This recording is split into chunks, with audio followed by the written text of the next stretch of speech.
I should probably just as well.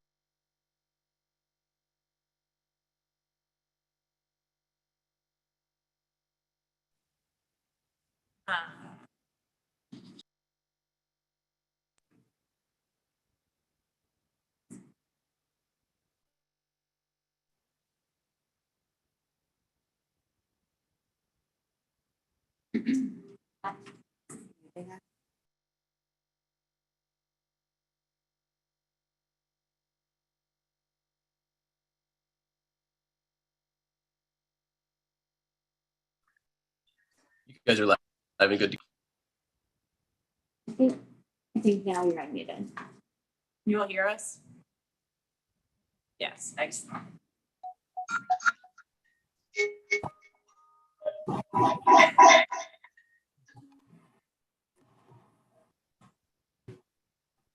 Do you want that, or do you want it on the computer, the chat?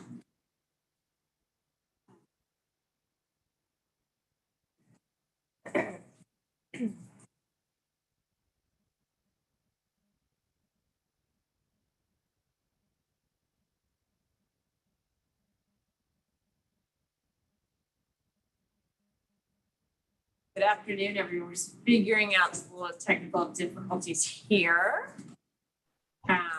Welcome. I'm Jenna Conway. I'm our Deputy Superintendent of Early Childhood Care and Education. I appreciate everybody who's here in the room on this miserable day. You've come up all the way to the 16th floor and you get to look at grayness. But I'm actually quite excited about our content today. We've got a very full agenda. We'll probably, I think we formally want to have Shaki kick us off. Is that right, Shaki? Can we get Shaki to convene us and we'll go from there? Oh, we got some more people coming in. Oh, here we go. Shaki, I can get us started with roll really quickly, and then I will hand it over to you.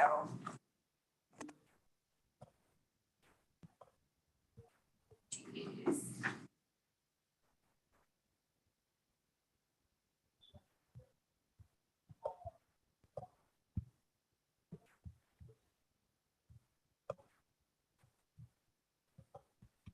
Right.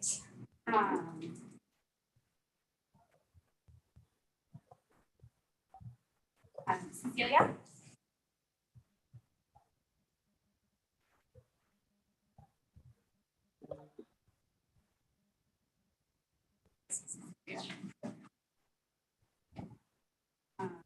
Here? Jennifer? Is that for Jen McDonald? No, Jennifer Parrish. I need to do last names too. Mark? Here. Cheryl? Here. Bev? Here. Kristen?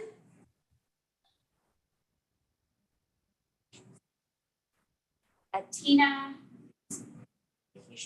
Shaki?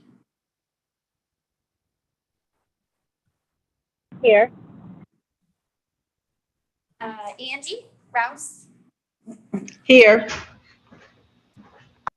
Daryl? Here. Gina?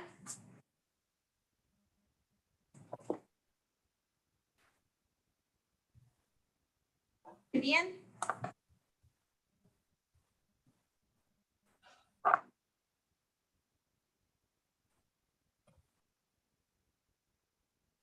Michelle?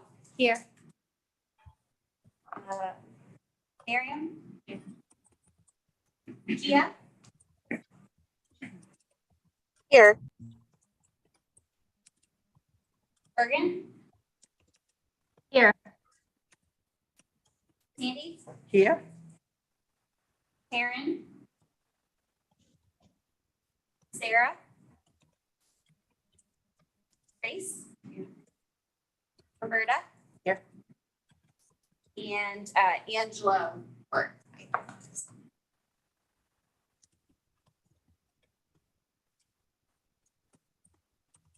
right. Okay, And I will hand it over to you, Shaiki, to kick us off. Thank you. And I can't see the room, but I'm assuming that there's a quorum in person. We do not have a quorum in person, so we should acknowledge that. We do have a sort of a quorum if you were to count folks virtually. According to Virginia Open Meetings Law, that doesn't count for quorum purposes, so we'll make sure to note that in the minutes, both who was present, who was on the screen. And we do have items that are up for endorsement today, so if endorsed, it'll be with that caveat without quorum. But we thought it was important recognizing the challenges that everybody's facing around just getting in person, so arranging for staffing at various settings and safety concerns. Like this is just the best we can do for right now. But we will make sure that all the minutes and all of my correspondence with the board reflects as such. Thanks, Shaiki, for that reminder. All right. Thank you, Jenna. Okay. If we can make a motion to approve the minutes or the agenda.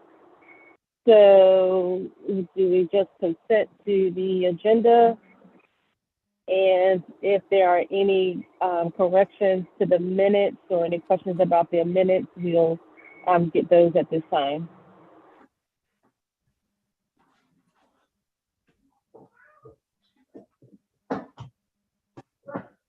Okay, hearing none. I will now turn over, well, first welcome to our June ECAC meeting. And as Jenna already mentioned, we do have a packed agenda today with several updates, as you see noted on your agenda. I will turn it over to Jenna at this time to kick us off with the update on the work groups for the regulations for licensed childcare. Thank you, Shaiki, and thank you everybody for being here. We have lots of paper up here for those who need it, and then for those of you, you should have received from Aaliyah the full set of documents. I will try to keep us on time today, but really important content for us to go through, both providing a status update on where we are and several important initiatives underway, as well as making sure that you all understand what has happened with our General Assembly session and budget now that it's final. And I think really a follow-up from our last meeting where we had a conversation about some of the challenges with the child care market. And now I think this is Dr. Nelson, like, what do we do about it? This is the month where we talk about what we plan to do about it. And then lastly, some of the revisions that we will take to the board around the general procedures and background checks. A healthy agenda on both, focused mostly on funding, access and choice, and a little bit on health and safety. So the first item, wanted to provide everybody in the room and on the Zoom an update on where we are in the work group progress. Go next slide, please. So just as a reminder, when we first convened, we set out a calendar that talked about when we would get to and review and endorse or make recommendations for changes on each of the regulations. One of them is sort of not like the others. It's very, very expansive. It has a pretty significant effect on both our child care providers and then the part that's relevant for family day homes as well. So we recognize a need to do a specific work group to review the regulations for the licensed child day centers. Initially, we had thought that we would put out that NORA, or the Notice of Intended Regulatory Action, at the same time that the work group was underway. And after some consultation with Jim and Emily, who support the Board of Education on these things, they recommended, because we are so successfully working with the work group, that we continue to kind of get to a solid draft before putting that Notice of Intended Regulatory Action, which then would be followed by first review and final review of the regulations. So we are not taking anything this summer as it relates to the child day center regulations, but we continue to make progress in the work group. And so I think the work group kicked off in January. We've met every month. I think with one exception, we did have to cancel 1 month, and we are slowly but steadily and surely moving through page by page by page of the regulations with some of your colleagues present. And so we'll continue that work. I believe next week we're on section 6. Is that right? And again, I think very important so that you can, the full Early Childhood Advisory Committee can know that this has been thoroughly vetted. It goes, just for folks understand, it starts with Jeff and the team cumulatively making a set of changes based on what they've learned from doing this in the field, and then comes to me and to Becca as our administrator for review. We then take it to the work group. We go line by line, lots of feedback, suggestions, edits, and then ultimately we'll get to the end and have a full draft that we will bring to this group. So don't be alarmed if you were to look back at your original papers and say, shouldn't we be bringing this notice of action to the board next month? We were advised, I think it makes sense to hold on that for a few more months so we'd have a solid draft. We also need a full board. As you know, we've lost a few members who've moved off the Board of Education, and so there's a lot of effort to get that board fully restored, oriented, and ready to go. So I think this is fortuitous timing as we think about making sure that we are fully prepared with both what our recommendations are and that we can fully prepare the board for it. So yes, Rebecca. Just quick questions. One, I wondered if there's a list available of the people that maybe I missed who are on that committee, and two, is there someone that is representing the perspective of out of school time / school childcare? We can get you a list, and yes, we've got folks from the YMCA that are participating on the. Okay, that'd be great to have. Good. It's a great question, Roberta. And again, the work group will kind of come with a set of recommendations, and what we will still do a full review as this body as well. So it's not a workaround. It's just allowing for. We knew that there were, based on what we were hearing from providers across the state, there were substantive changes needed, and we thought it would make sense to kind of go through those with this separate group and then bring it to you all. And so I think that's the update there. Any other questions, concerns about that? Slight shift from our original timeline, but we don't think it will actually affect the end date. It just affects when we bring the NORA as an interim step in that process. And again, we continue to make good progress. Huge thanks, I know, to the folks in this room who've been on that group. It is very weedy meetings. Although today's meeting might be equally weedy in some ways. All right. Moving on to the next item. So this is an update on the General Assembly session and budget. Two purposes behind this. One is, I think annually we want to let this body know what has transpired and what the implications are for early childhood each year coming out of the General Assembly and budget session.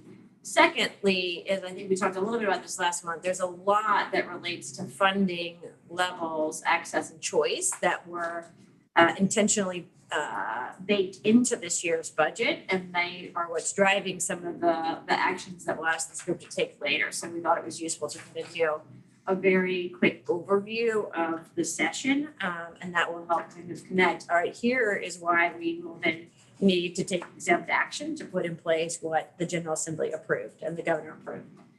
So the first item, next slide please, is going back. We had very little legislative action this year. Obviously, we've had a lot in law in prior years, but there are two key things that were added and signed into law. One is just establishing the ready regions in statute. So the same law that unifies the early childhood care and education system, requires the measurement and improvement system for all programs that take public dollars, and actually creates this body, the Early Childhood Advisory Committee, now has some language around the importance of having regional infrastructure to do these things. So again, a language only addition to the law, but I think really important as we make these investments in the ready regions, who will in turn make sure that every last site and classroom is included in our quality measurement system, and will help us think through how do we implement coordinated enrollment as we hopefully kind of add more slots to the system. How do we make sure that they're kind of allocated across our public-private parent choice system. So important ad there. And then this is a very technical ad. The attorneys general during the transition process said we needed to create a subsidy overpayment fund in the cases where either unintentional or intentional program violations and dollars went out more than we should have. And we just have to collect it back and put it back in early childhood programs. Otherwise, it goes back to the state more generally. All right, it is actually final. It changed from near final to final between when we sent this out last week and Tuesday. So that's great. We just also nearly the end of June. The state fiscal year starts on July 1st, so just in time. But a very exciting budget for early childhood this year, both in terms of helping build on the unification efforts, supporting more choice across our various programs, and helping us to continue to recover from the pandemic's effect on little learners. Next slide, please. The key wins in the budget for early childhood, one is just some important investment in making sure we can do VQB5, specifically funding some of the external classroom observations. Two is significant investments and increases in funding for both the Virginia Preschool Initiative and the Mixed Delivery Grant Program, so they can serve more 3 and 4-year-olds, doubling the investment in Recognize V5, so going from $5 million to $10 million in state funds in each of the 2 years for childcare and family childcare educators, and continuing to thoughtfully expand the Virginia Kindergarten Notice Program. 3-year-olds, as we look at how is the best way to understand literacy, math, social skills, and self-regulation capacity of our little learners in a no stakes environment, just to support learning and development. So really exciting. I will say this just represents tremendous advocacy from the field. Some of these things were initially got kind of cut during the process and then added back in, mainly mixed delivery. And I really think that speaks to the volume of folks who reached out to legislators and let them know how important it is we have this array of public and private programs that are serving kids and helping them come to school ready. So I couldn't think of a more exciting budget than what we've got right now. Next slide, please. Jenna, can I just ask to recognize V5, is that the PDBG with the $2,000 for Yes. just a slightly different name? Okay. Yes. And by higher rates, does that say that 2,000 going up or? Yes. Oh, wow, okay. Yes. Great, thank you. So we just announced it this morning to the PDG and Ready Region folks, we are going to go up to $2,500 per year for eligible educator for this year, and up to $3,000 in the following year. So a near doubling from the initial $1,500. And that's really largely made possible. It's still a combination of state and federal, but we didn't want to. We also could serve up to 9,000, no, actually like sort of 12,000 educators this year too. So we didn't want to go up so high unless we knew we would have some state dollars, right? Because those roll over year to year. And at some point, some of the federal COVID dollars go away. So this is huge. We count all of these state dollars towards our match, but also it means that it's a kind of a sustained commitment that can outlast some of the pandemic recovery efforts. So we're very excited about that.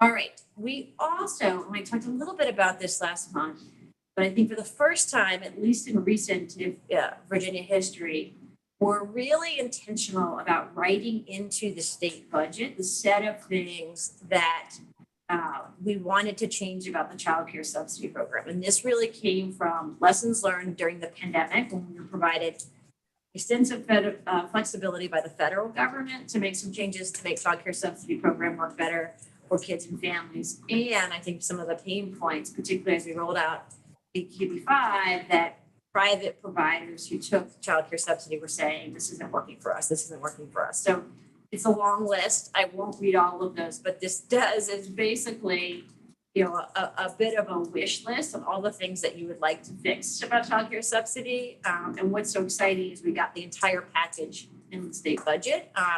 And what that means is that then it becomes the law of the land as of July 1st. And it's a way to address them more immediately using exempt action, which I'm talking about a little bit later, but to kind of take these actions rather than having to go through the full regulatory process, which could take several years, but we'll be able to put these things in effect in phases or different kind of stages we'll talk about today after July 1st. But really huge, I think, kind of going to the cost of care, as we're talking about today, reducing or eliminating co-payments, I think setting the higher income amount, funding based on enrollment, removing the 72-month limit, supporting parents while they're looking for work in addition to having work. So just a set of things. Again, this is for the child care subsidy program, the voucher program, that serves kids and families across the state. But we were very pleased to see the full package come through, and all of it is for the full 2-year period of the biennium. So at the end,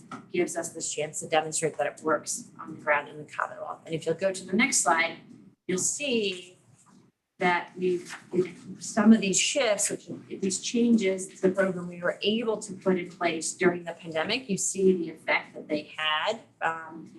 So this gives you a sense of what the line is program enrollment. And so you see right at the kind of beginning of the pandemic, we had about 22,000 kids on the child care subsidy program, right? That's February of 2020. We all knew that the world was going to be upside down. We then saw, as even though we never forcibly closed programs or closed down the program, we just saw tremendous drops in enrollment. And you've heard me talk about this before. Schools were closed, Head Starts moved to virtual, BPI was virtual, if at all. And so you similarly saw a pretty significant drop, right? With our lowest point being in February of 2021 or so, where we dropped to just under 15,000 kids in child care subsidy program.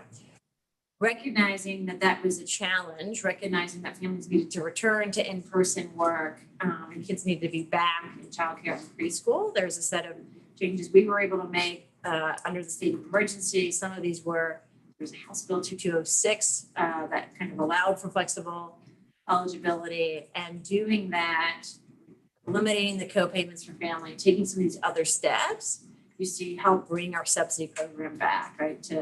Right now we're targeted for about 31,000. We've got 29,000 on there. And so we're at all-time highs in terms of participation in the child care subsidy program. And really, when we think about some of the setbacks experienced by our littlest learners, I can't think of a more important time to have kids back in preschool, back in child care. There's still challenges out there, but just wanted to kind of say part of our goal in baking all of this into the state budget was to be able to share charts like this with our legislators. It's a federally funded program, right? So sometimes they may inadvertently pay less attention to that than, say, the state budget. But we wanted to understand what was happening with this program and invite them to weigh in and say, this is really important that we make these changes and sustain them for at least 2 more years, because we know it helps ensure that this program can thrive and that we can use every federal dollar available to Virginia to make sure that we're enabling all families who can to return to work and to school. Does something happen so that after in 2 years when we're on the next biennium budget, are there ways for us to put in code or something, or is it always going to be a budget issue and somewhat subject to legislators? So most of the budget language does roll over unless you change it, right? So I think this one does have a sunset, right? It ends at the end of the FY24 budget, so it will require us to look at it again. I think that's probably advantageous, right? We want to look at this data and see, do we still want all of these things to be in there when we make other adjustments? I think the second bigger issue is between the child care subsidy, the child care and development block grant that we received from the federal government and the COVID relief dollars, namely American Rescue Plan, we can continue to grow. We'll talk a little bit more about that today, and we're pointing those numbers as we speak. And we even think we can increase the amount of money that we pay providers. We can't do that in perpetuity, right? And so I do think realistically, as we talk about some of these changes, part of why we are elevating this and featuring it in our state budget is we want to get the conversation going about, if this is how we want our program to work, if we want to be a program of, say, 35,000 kids and families, it will likely require some additional state investment if there's not additional federal dollars, right? And that's the point at which we would need to recognize, do you keep this language and do you think about a general fund? I will say, in a way we've never seen before in the last year and a half, we have seen states step up and say, we have a very strong voucher program, but with federal government is not enough. And so we were adding in state dollars to expand our childcare voucher programs. So again, that is still to be determined, right? There is zero state fiscal impact as of this point in time. We have sufficient COVID relief dollars, but they're kind of grappling with that and demonstrating the power of these investments will be a challenge for the field over the next 2 years. Jenna, do we Yes. know how many are on the wait list and how do they eliminate it? Do they just look at that number on the wait list and fund it for 2 years and it's gone? And then how do they prevent it? Of like, if that's gone, does another wait list happen in 6 months? It is true. That's one of those ones that Clark's referring to the language. We're gonna probably rely on our best understanding of legislative intent. So historically, in the last few years, we've set child targets, right? And this sort of a wait list was, if a particular community had a wait list, right, then at the time, sort of Commissioner Storm would say, all right, well, let's increase the child target, right? Let's get the number that each community can serve can go up, right? And we use the wait list as the place to identify, all right, here's where there's more demand than you're serving. And, again, running numbers, checking that and adding. I think we do a similar thing with BPI right now. So we'll want to watch that as we grow, right? In the places that have a wait list, then we won't be able to resolve them immediately. But if you start to create a wait list, we see a wait list, then we'll adjust upwards your child target so you can serve more kids. The other place that we have them are where we actually have enough dollars to serve the kids, but we don't have enough slots, or we don't have the right age of slots. And so that's a different challenge. I think we're going to use that, right, to sort of, again, both focus in on where we have supply issues, look at our rates, look at other factors around kind of addressing that as well. So I think part of So being on the wait list might not just be funds. it's a supply issue, and I think that's going to continue to be an issue. I mean, I think it also is like, as we grapple with, even as we'll talk about today, increasing rates, are we going to have to even take additional steps, right? If there are certain areas where even with the increased rates, you still can't hire the teachers, and therefore you can't open the classroom. So our interpretation of that language is sort of holding our fee, our sort of VDOE fee, in partnership with the Department of Social Services, to the fire around our legislators would want us to eliminate wait lists, right? And so we have to actively be monitoring that. And then if wait lists do appear, it's dollars, seeing how we resolve those dollars. And if it's not dollars, seeing how we use other things like rate setting, other mechanisms to address that. It's somewhat similar and analogous, to what we do with BPI, which is we say, this is the number of slots you get in the formula, but if you have more kids and families apply and they're eligible, you can actually, for reallocation, get more slots, right? So this idea of really kind of doing your best guess on what you think a community needs, but then if the community comes back and says we need more, figuring out mechanisms to support those more slots. Questions about that? So let's get into, this is the kind of then follow up from our last meeting together, in which we're looking at some of the changes we'll make to provider rates and family co-payments. I know we've got most of the same people, but I am going to sort of walk us through the big picture before getting into detail on the kind of conceptually how we're interpreting these legislative mandates and beginning to put that in place. So I'm going to warn everybody, this is where we go into our economics. I guess now we're 102. If 101 was last month, we should give you all like a micro credential or certificate for participating in these meetings. But I think important to note, because in part we are not at a place where we're going to share the actual rates today, but we want to get your support and endorsement around how we're thinking about this, like what we are baking into the formula, how we are thinking about kind of what's fair for families to pay. And so kind of walking you through those steps, I think, is important. There's going to be a second stage. We'll actually have the chart and then put out at the end of this month, beginning of July 1st, the kind of the actual rates, but want to sort of, because we are moving away from the market rate, as we talked about last time, because it's flawed, really walking you through what we're proposing to do instead, and how we're proposing to address family co-payments. All right, we can go next slide. Oh yeah. So we'll do this. We'll do the very quick because we did it last time, but just want to make sure we have all on the same page is why we cannot continue to use market rates. Talk about the guiding principles for thinking about these investments around the payment rates and the co-payments, and then walk you through some of the details on both the cost estimation model and the changes to the rates, and then the changes to the parent co-payments. All right. So we talked about this, so I'm not going to belabor this point again, but the key point and what we all agreed to, and I think there was head nodding last time, was that the child care system as it currently works in Virginia is a bit of a market failure. And so much of what we providers charge is based on what parents can pay, and that ends up sort of both under compensating teachers, making it really hard to achieve quality and even stability, and creates all sorts of supply issues. That is problematic if you are working as a system to make sure that all kids have the opportunity to come to kindergarten ready. So if we can go to the next slide, please. You might say we'll pay the teachers more, and just sort of acknowledging, as we sort of said last time, that's not possible in the current system. Right now, the margins are razor thin.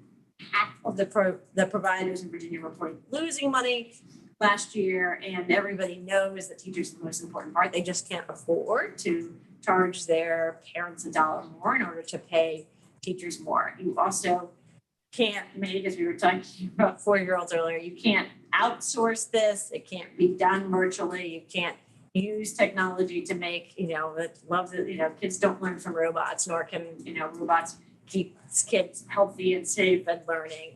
And so these become pretty hard kind of fixed costs that there's not a real way sort of to avoid unless you sort of think differently about funding. Next slide, please. We talked about this, again, this idea of currently tuition is less of a reflection of what it costs to operate, particularly as you think about raising expectations, and more about what parents can pay. And so we have to, it's not enough just to say, all right, is there something we can do to the market rates to fix this? Part of why we walked through all of this last time and why we're presenting this again today is saying we have to think about this very differently if we want to support all programs, to take public dollars, be a part of the system, and participate in BQB5. So there are two proposals we're going to walk through today, and both inherently embrace very different thinking about how you fund childcare providers to do this work and what you sort of expect of families in terms of co-payments. But we will talk about both today because both actually ultimately go into what the provider takes home and in turn what they can use to run their operations, pay their teachers, et cetera. Our goals are to make sure as we put in place VQB5 and this expectation that everybody's part of the quality measurement and improvement system, that we are funding the same or in a similar way to how we fund our school-based programs and how Head Start funds its programs. Like you set out the health, safety, and learning expectations, and then you fund programs to meet. Historically, we've said, here are the expectations, here's the money, and if you happen to get here, we'll give you a performance bonus, but we don't actually bridge the gap. And that's not how we treat K-12. That's not how we treat Regional Preschool Initiative or Mixed Delivery. That's not how we treat Head Start, right? So a very different shift. Here are the expectations. We fund you to meet the expectations. We have a measurement and improvement system to get information, have transparency around all of our programs, but really important that we apply that logic than the traditional market rate. All right. With that, so we know what doesn't work, right? The market rate, and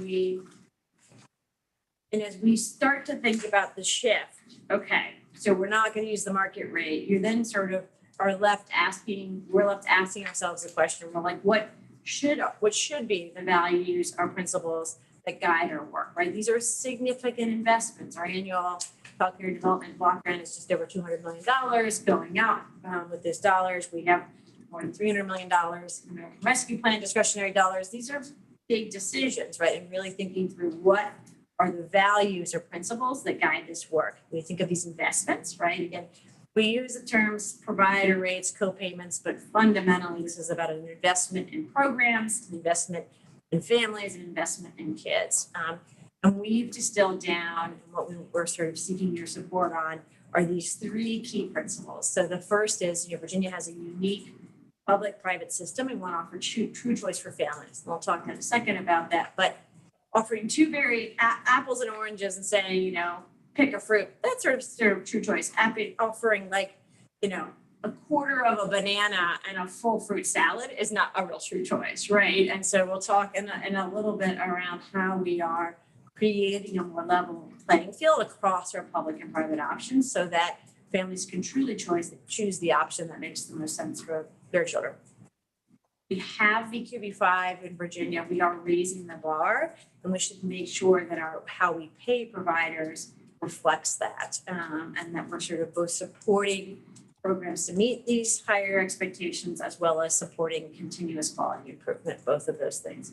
And ultimately, we think that if there was a kind of a logic behind our change, right, that educators are at the core of this, and you'll hear us talking about this exhaustively, but that this idea that you can somehow purchase a particular instructional tool or purchase the right piece of playground equipment or, and make the difference in quality, we just don't believe that to be true. We think the most important ingredient in that setting are your educators, and supporting our providers who take public dollars to offer competitive compensation has to be the top, if not one of the top priorities, if we want to get to a system that does very well under VQB5. So we'll talk a little bit about that and this kind of conceptual shift from how do we move childcare educators as kind of, let's just get them out of the minimum wage to actually kind of a profession that's pegged kind of conceptually and numerically to our K-12 teachers. As we'll talk about, we still think there should be a discount. There's a different credential and kind of preparation requirement for K-12 teachers, but we want to peg those together, right? So that the early childhood educator recommended wage is a proportion of the K-12, that community's K-12 wage, right? And we sort of think about it differently. It's been really, really important if you want to have a sustainable workforce that enables you to provide high quality interactions and use curriculum to support learning over time.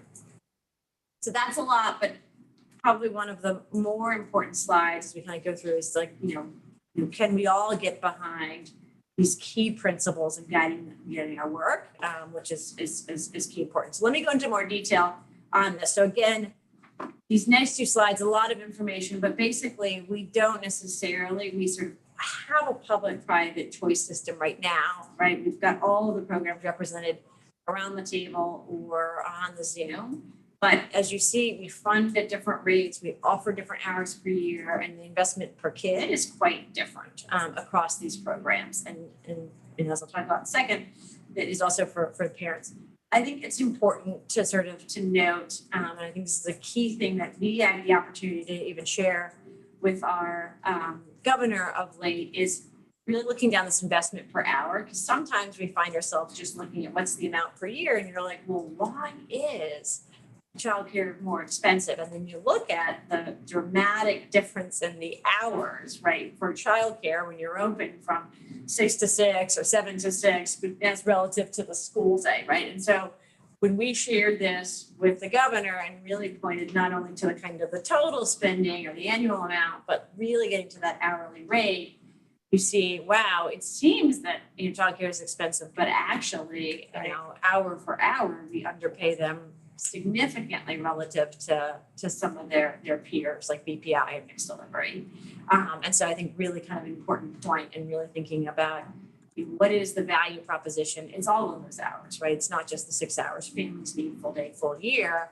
And so we've got to think kind of differently about how we fund these programs if we want to offer working families true choice, right? If not, you're basically saying to families, this is great, you can have an academic year for 6 months, but who's going to cover the summer? Who's going to cover the full work day? Next slide, please. We also, and you don't really sort of think about this until we put this side by side, but we have very different expectations for families. So we'll talk, there's a lot about this in the appendix, we'll talk more about this, but the federal government requires us to charge co-payments for one subset of programs, but not the other, right? Majority, the kind of the privately funded programs. And so while it costs a family nothing to send their kid to BPI, to Head Start, or to a mixed delivery private classroom, it can be quite expensive for a family if you want to choose a childcare subsidy program. So you might get a voucher, but that voucher is much less valuable if you're expected to shell out $4,500 a year, $7,000 a year, right? And these are not upper income families, right? If you look at the left-hand column here, these are sort of families that are just above the poverty level being asked to shell out $2,000 a year, right? And they would not if they were participating in the mixed delivery or BPI program. And so we don't think it's true choice to say to a family, here's option one and it's free, and here's option two and it's, $5,000, and say that that's true choice.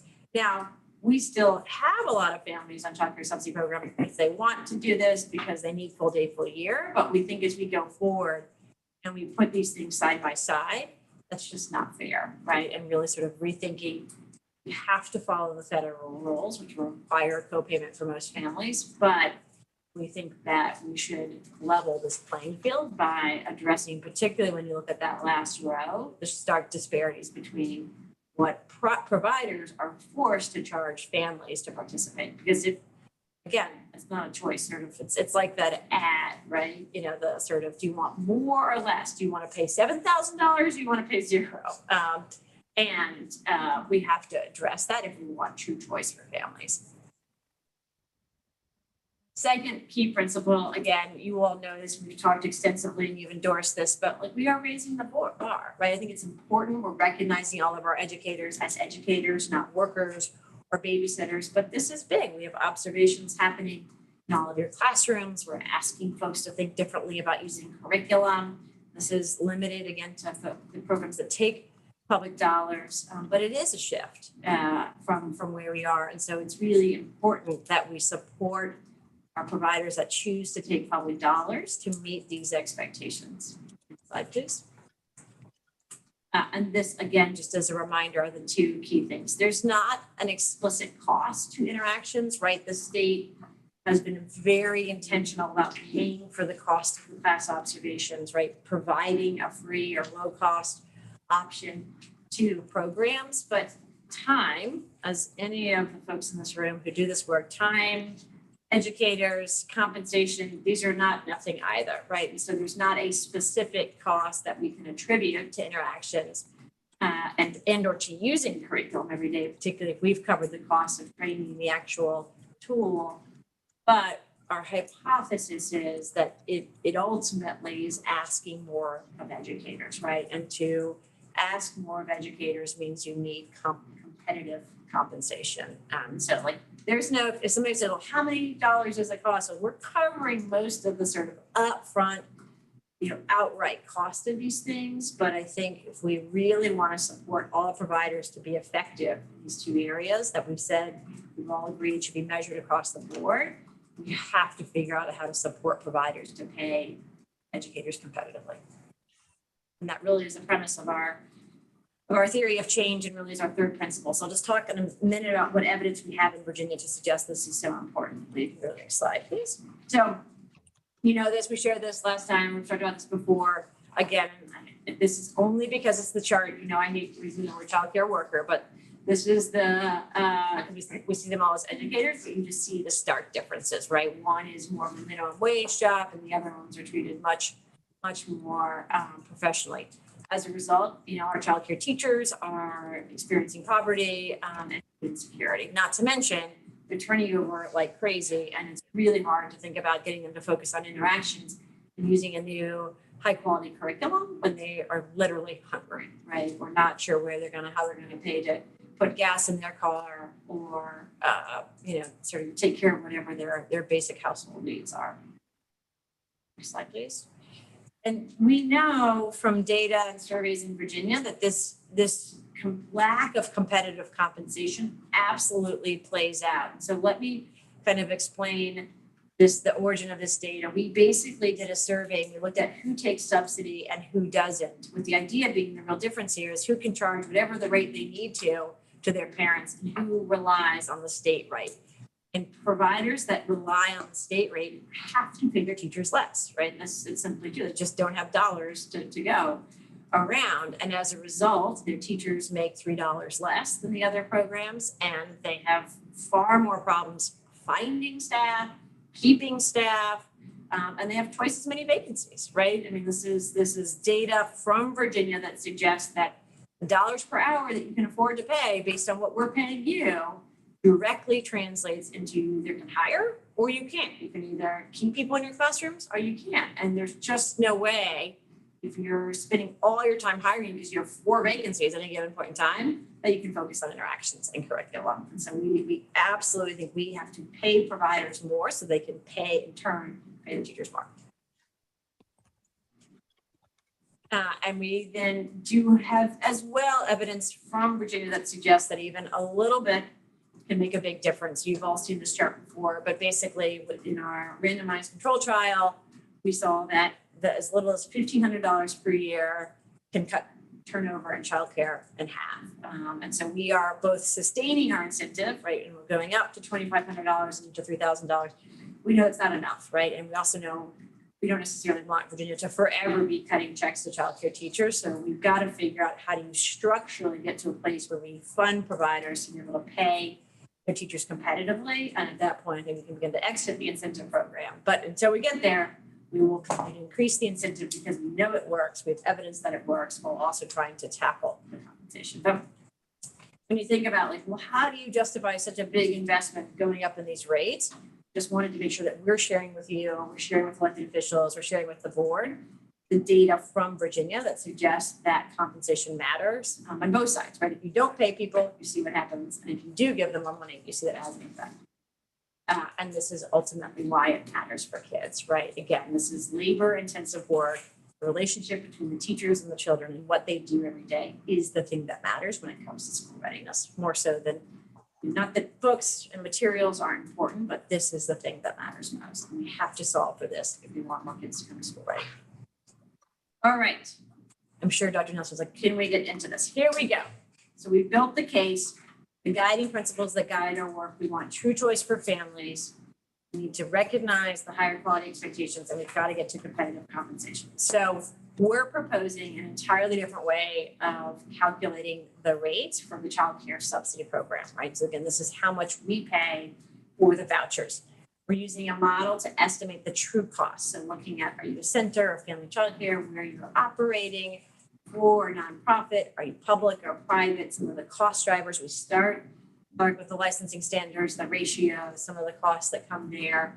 And then we're thinking about kind of compensation and benefits, right? And how do we add in a kind of an expected rate that allows providers to potentially pay their teachers more.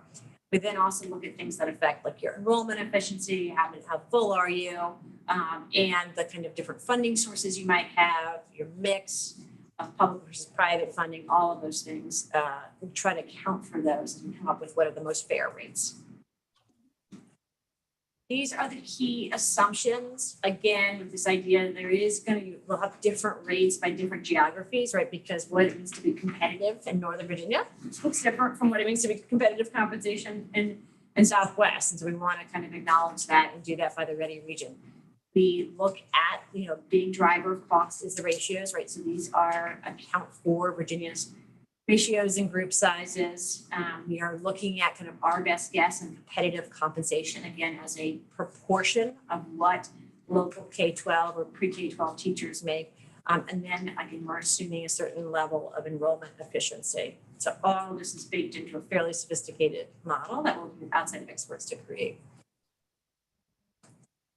So how does this work? And again, just a reminder, I'm not going to put a whole chart of numbers up here, but basically what we're doing is we've worked with outside experts to kind of crunch these numbers, right? To look at the labor statistics around the compensation, to look at from our K-12 data, what the teachers make, to look at some of the other sort of occupancy costs, right? Obviously, more expensive to rent in Northern Virginia than it is, in Richmond, right? So all of these things we've baked into a sophisticated model, and we will basically set these rates and probably sort of be able to fund that in percentage of estimated costs, right? So we'll say here's fully covering all those costs, and here is the kind of most fair way statewide to kind of to pay for programs. We are planning on publishing that kind of preliminary chart. We're aiming for July 1st, so it can be out there for a month before we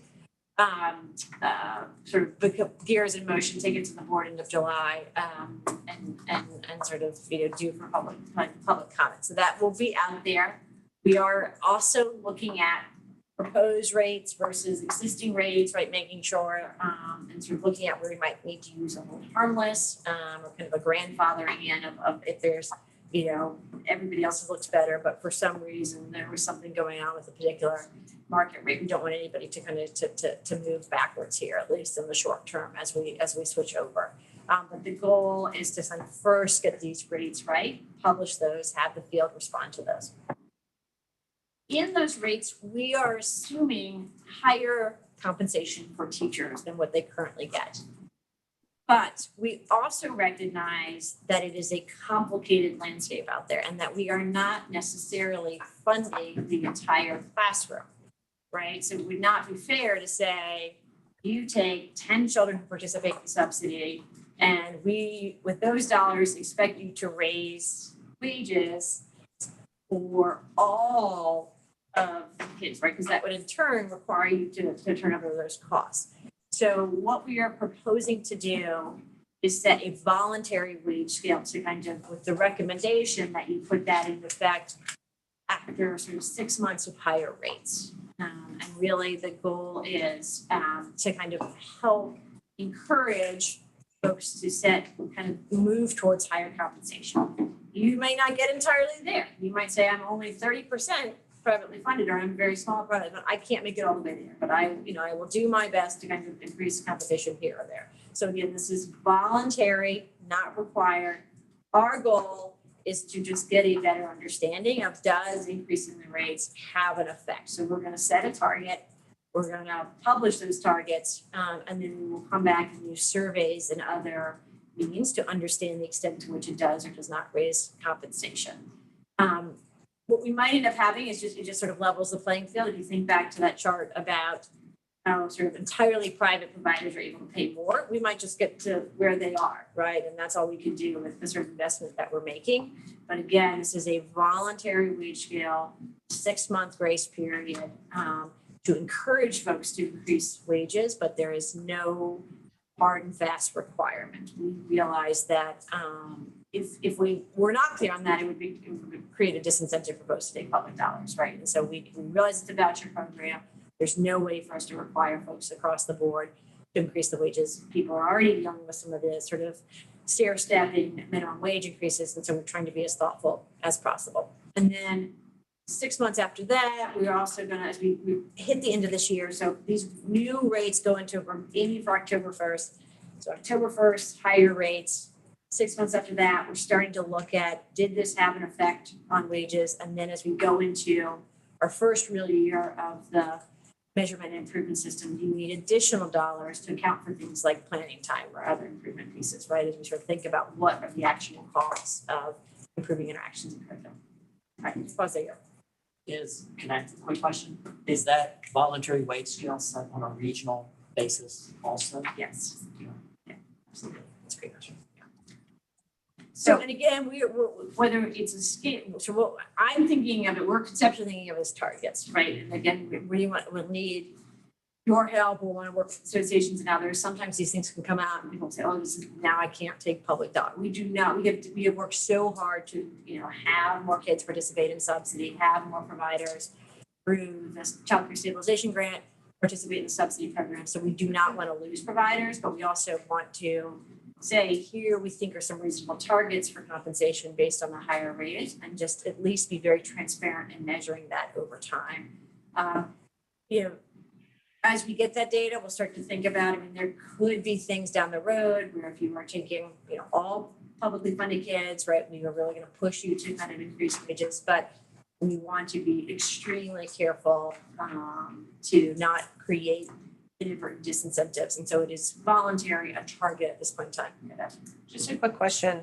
Will providers, no matter who they are, be expected to report their wages and how they're distributed in order to determine whether they're doing it correctly?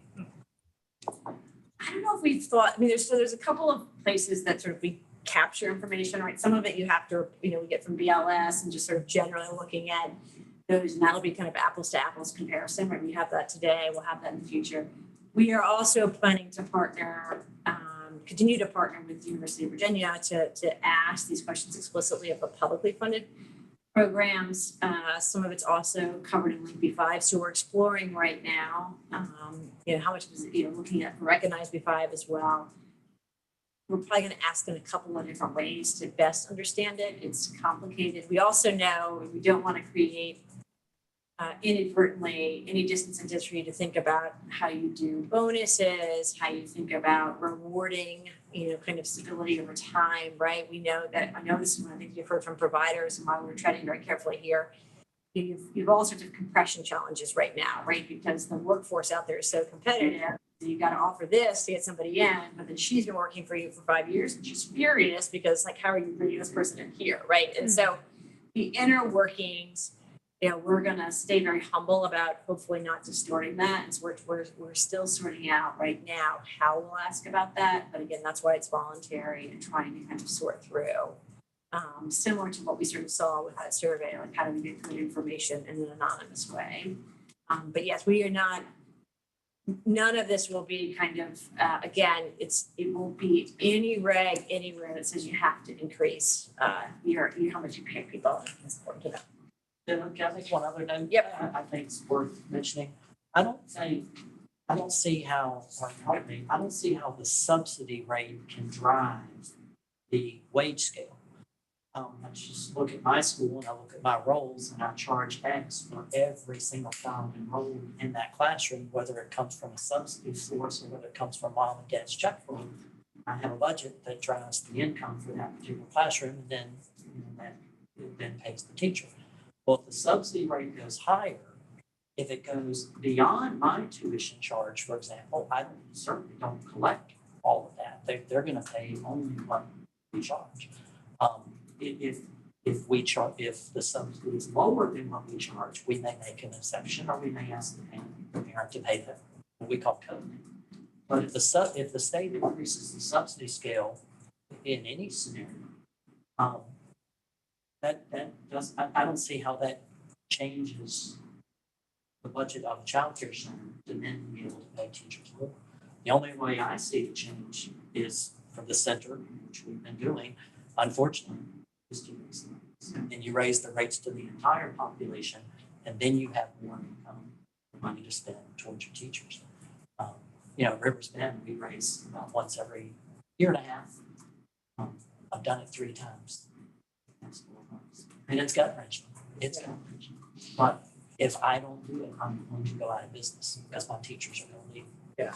So anyway, I just thought that was worth Yeah, noting. and I don't see really how the subsidy funds drive owners to increase the wage scale without increasing it to the entire population of enrollment. And that's why I think we're saying this is voluntary, right? Because so I think that and partly the chart that I showed you before, the data, right, that you folks in the private sector have increased, right, because they can turn around and charge families more. And that's why you see particular programs that are taking a lot of public dollars are significantly underfunding. So in some ways, this will, bring those programs up. 2 things to note. One is you are allowed, if it's a cost-based model, to charge the government. The government can kind of pay more per kid than, say, your private parents do. So we're going to sort of work through how we help programs who want to do that.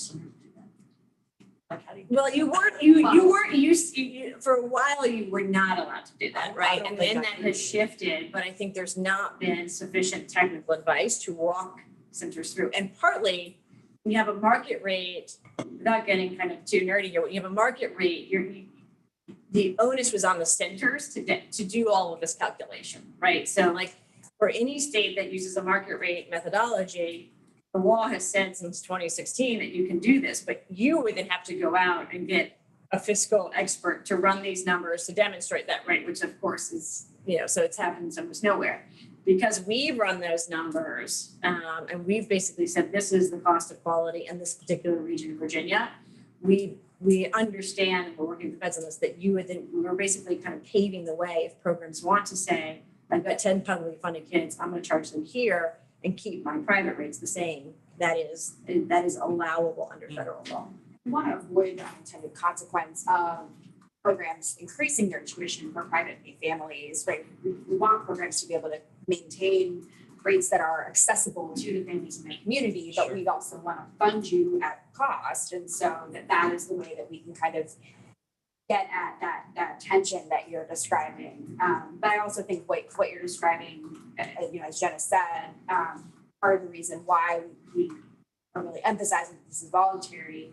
Programs that have more publicly funded kids are going to be better positioned to act on the rate increase, right? And for that to drive their budgets in ways that a program that takes only a couple of kids on subsidy, that's not going to have any impact on their pipeline.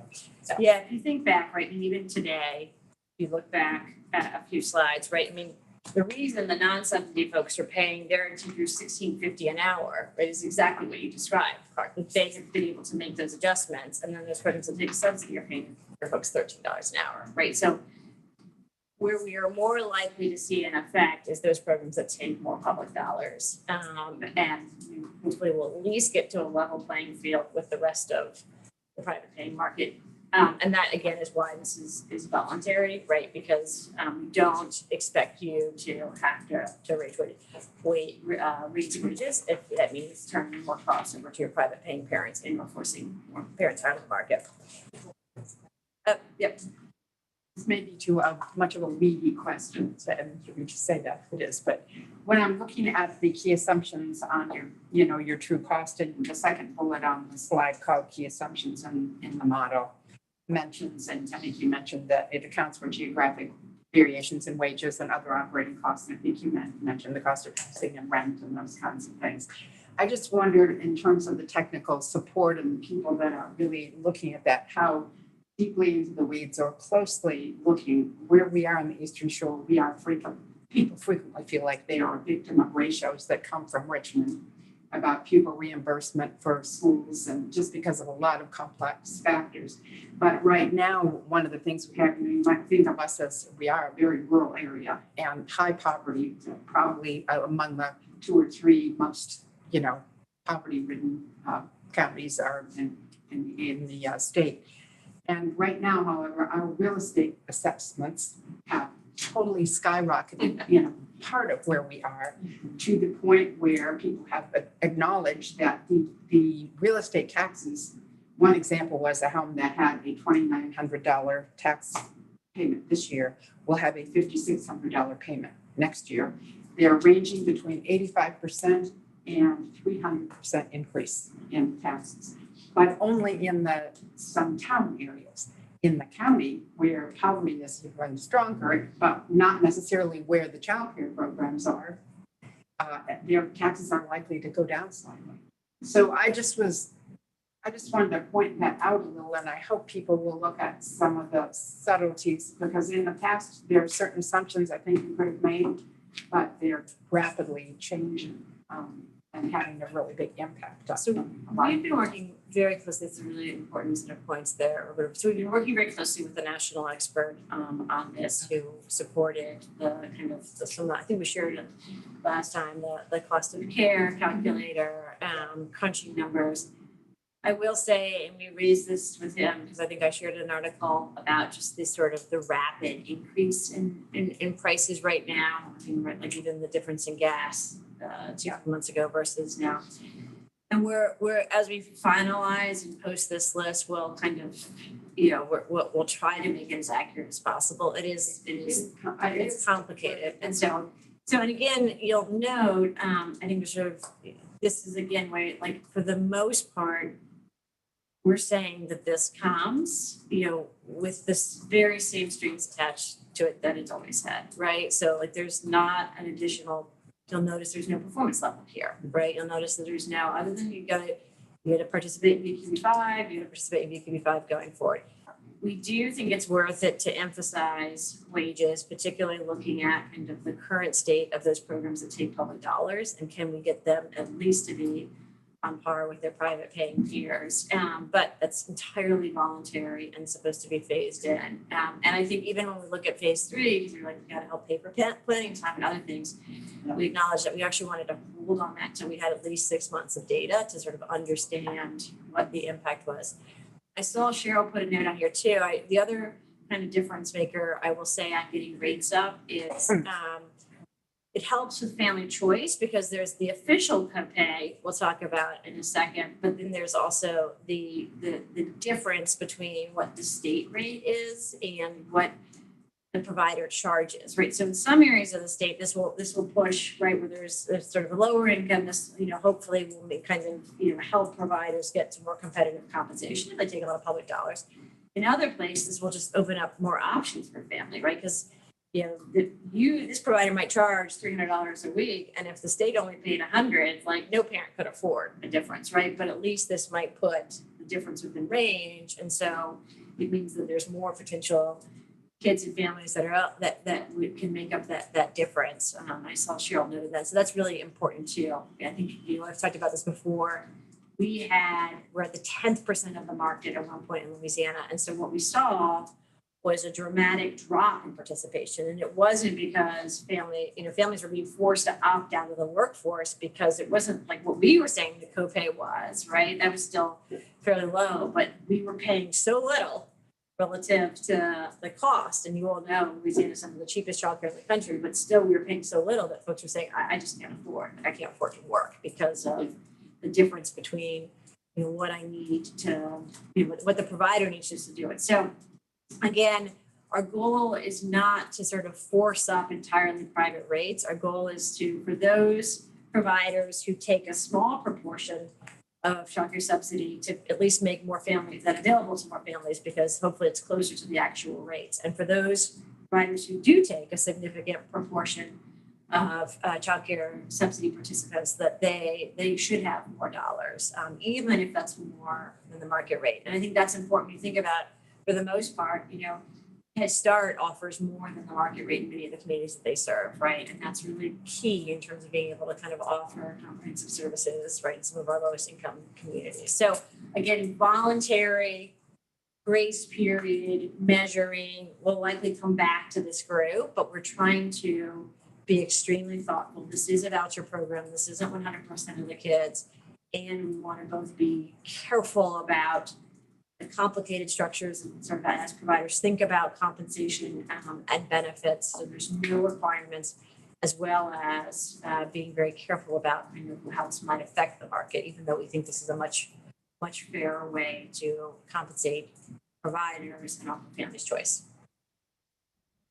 Lastly, you'll pop ahead to here, Leah, and then one more.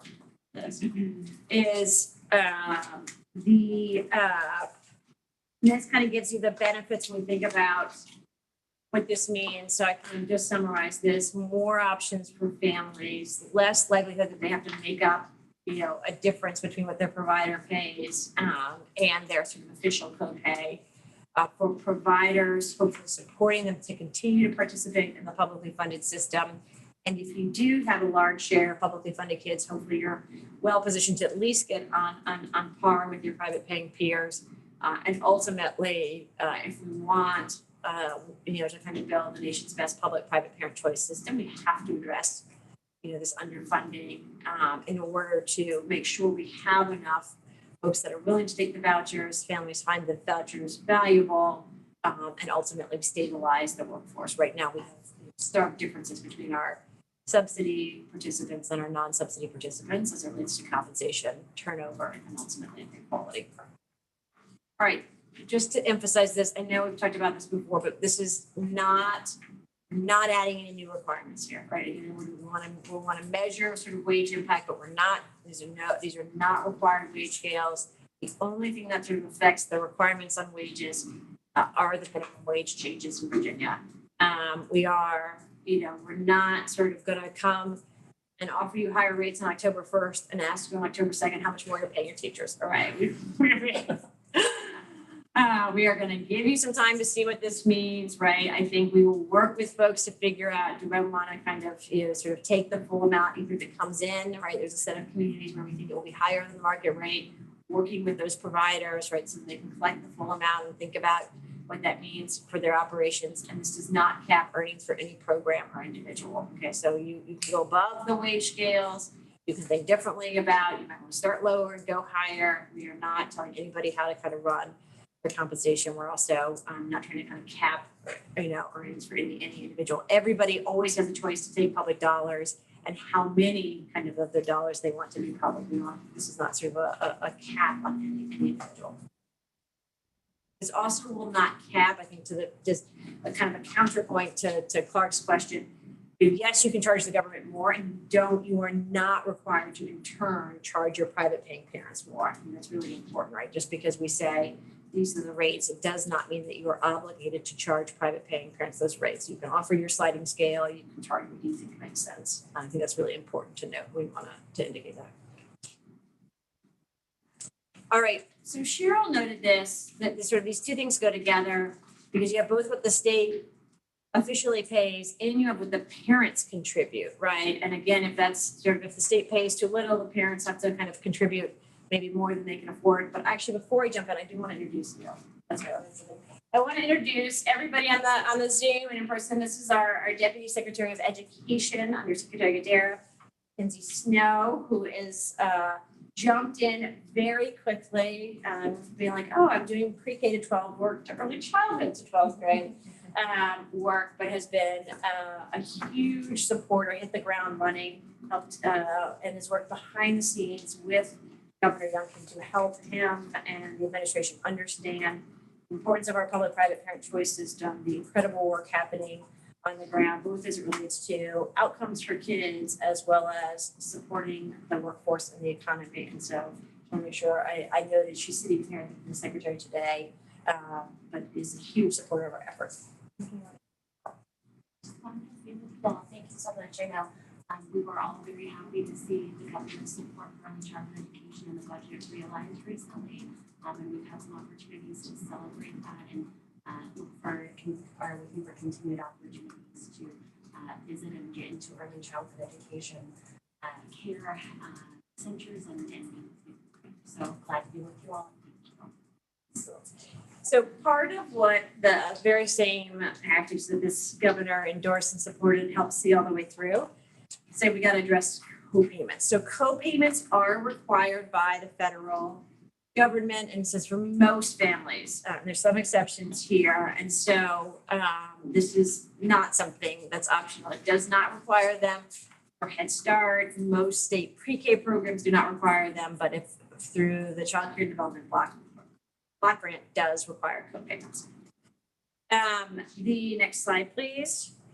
So going back to those three principles for investment, thinking about true choice, thinking about kind of quality expectations, and thinking about competitive compensation, we wanted to sort of think differently about co-payments as well. As you saw before, as your income went up in Virginia, like how much you had to pay went up, and it actually had a little bit of a perverse incentive in terms of like, why would I take on this additional responsibility and get $2 more per hour if all of that is just going to be taken right away and go right into my co-payment. So we think we should think differently about co-payments. We think that similar to how it works for the preschool initiative, mixed delivery, and Head Start for our families below the poverty line, that you should have zero co-payment, no co-payment obligation whatsoever. Just make it fair across the board. The federal government does allow that. And for everybody else for which we have to charge a co-payment as required by the federal government, we should be simple, straightforward, and focus on affordability while recognizing it's an important contribution and it helps us serve more kids, right? Because all of this is revenue, but that they should be much lower than they are proposed to be right now.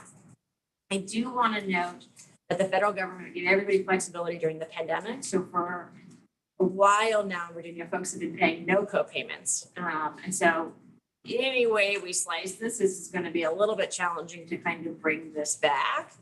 But unless we hear otherwise from the federal government, it's what we have to do. So we're trying to kind of think through how do you do this in a simple, straightforward, fair way, while again focusing on access, affordability, and choice. So we are looking to kind of come up with a more simple kind of per day, per kid way of doing this that is not tied directly to your monthly income. So a real shift away from that as a way to sort of separate and avoid creating any disincentives for increasing responsibility, bringing home more resources for your kids or for your family. They'll start at 0 for families below the poverty guidelines, and then will increase slightly as a family income increases. And again, it's sort of based on a per day rate, but you'll pay it to providers on a monthly basis. So we are still crunching numbers. I want to get your responses here, but what we'll do is kind of walk through kind of what we're thinking about in terms of upper and lower boundaries for each of these. This one's simple, basically getting families down to 0 per month under the poverty guidelines. This is not a big shift. We have a lot of families who make nothing or make very little, and so again, we're talking about if we did charge payments for this group just under $2 million, but we think it makes sense to be fair to this group that would otherwise not have to pay for Head Start, VPI, or Reese Delivery to have 0 copays for families that are entirely whose household incomes are below the poverty guideline. Actually, Jen, the vast majority of our families in poverty do owe co-payments. I think it's about 70%. While it's not a significant shift from like a fiscal kind of standpoint, on a macro basis, it's a big change for families that are in that income range. It's also helpful in terms of, I know that we've heard from providers, collections with this group can be pretty tough, right? When you're living on $27,000 a year, even those few dollars can be tough to get, and then you end up in this contentious relationship with your families because you got to collect. Clerk's not. All right, next one. So we've got A, B, and C here, and I would love to kind of get folks' thoughts. We're not going to do a vote. We're still kind of crunching numbers here, but you're thinking about it, is $1 a day, is it $2.50 per day, $3 per day? Kind of, again, ballpark for a month. You multiply that, times 5, and then assume 21 days per month. And so you see for this group that is from 101% to 200% of the federal poverty guidelines, which is about up to $55,000 for a family of 4. A pretty sort of small flat rate. It adds up. This is a large group in terms of the number of families, right? So even collecting $1 a day is $5 million that we sort of can put back into the system for serving more kids and families. And if you go up to $3 per day, or roughly about $60 per month, that's about $15 million. So again, thinking about something here, I don't think we want to go above $3 per day. We're kind of running some numbers. We're looking at this as a percentage of income, but somewhere between $1 and $3 per day is kind of roughly what we're thinking for this group that's just above poverty, but still facing some pretty significant economic challenges. How frequently does the government adjust?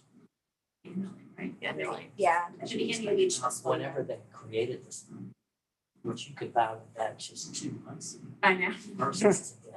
Yeah. It's What like take it's it not down. even longer. Yeah,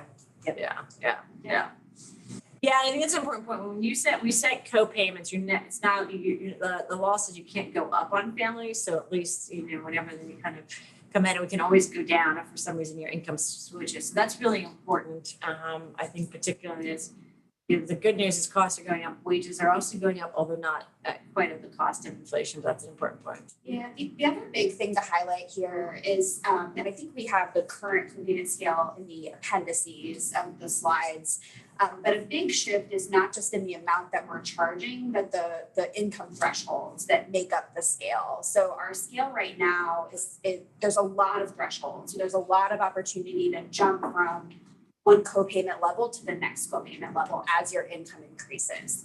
So we're proposing a much more a much kind of broader set of thresholds, which means you have more opportunity for income and earnings growth before we would change your co-payment amount. And we think that that's an important way for us to support kind of movement towards self-sufficiency, allow families to actually like enjoy, right, and benefit from the increase in their income before we take that back in a co-payment. And so, you know, rather than the thresholds being, you know, somewhere between, you know, 25 and I think we go as low as 10 percentage points, you know, kind of going up the scale, you'll see it's 100 to 200, 200, 300, you know, so just gives a lot more room for growth and change over time.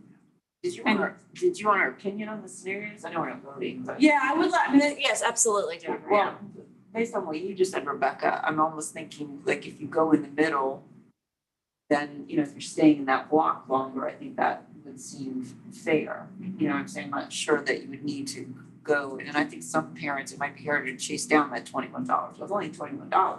Yeah. I mean, I hate to say it, but if you're having that gap longer, if you don't have to go to the lowest because they'll have a long time before they can see it up, if that makes sense. Yeah, that's a good point. Yeah, and in some ways, this is the group that is most price sensitive, and I think it's this balancing act between, again, federal requirement requires a contribution. I think we support parents making some contributions to their children's parent education, striking that right balance. You know, and I sort of as you're reflecting on it, do we ever think there's a scenario in which $21 per month will sort of force a family out of care? That's what we're really trying to avoid here. So while reflecting on that, let's go to the next one. So again, there's sort of, we moved to roughly 4 scales here. This one kind of doubles that in each one, right? So you go from $2 a day, $5 a day, $8.50.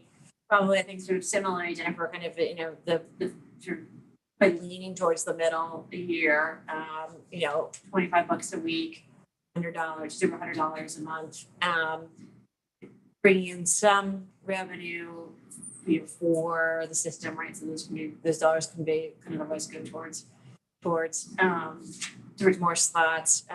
And, you know, this is for 201 to 300% of the federal poverty guideline, so up to just over $83,000 from family of 4.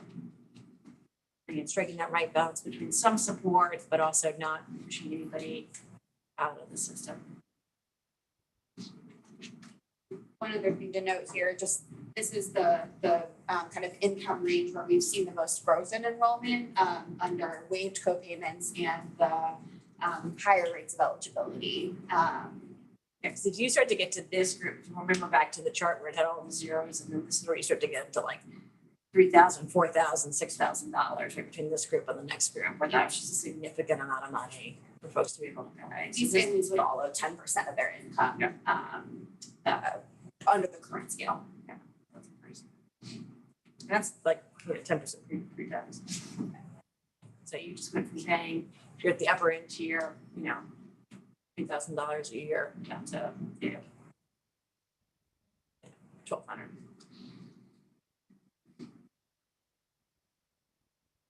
I'm not making this decision.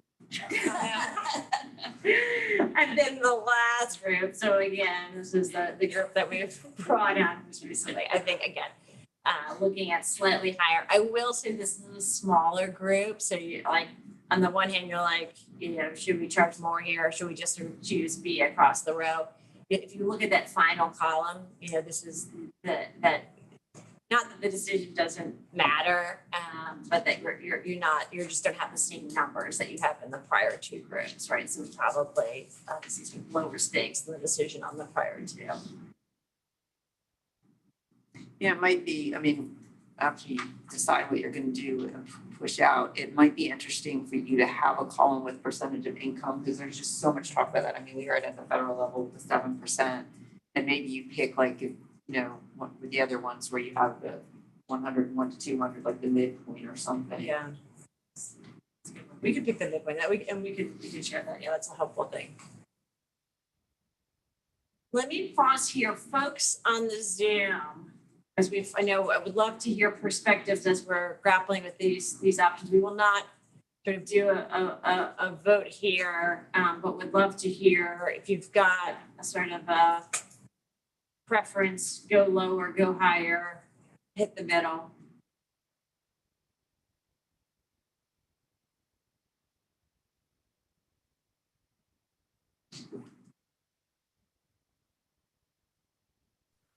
And I had a quick question. Mrs.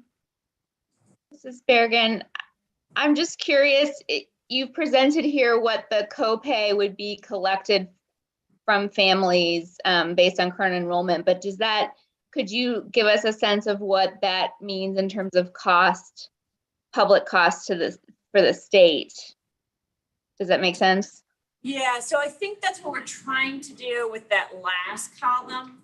So that, because so you have to kind of imagine it, like as you think about those rates we just talked about, if this is the rate, the co-payment is the contribution that the family does, right? So if you go down to zero co-payments, we have to pay the full rate. So that's why, as an example, not that it matters less with the group that's 301% to 85% of state median income, but you'll see there's a far smaller number of families. So whether we charge, they contribute $450 or they contribute $12, it's a sort of a difference, overall to the state pool of money for childcare subsidy between 1 million and 3 million.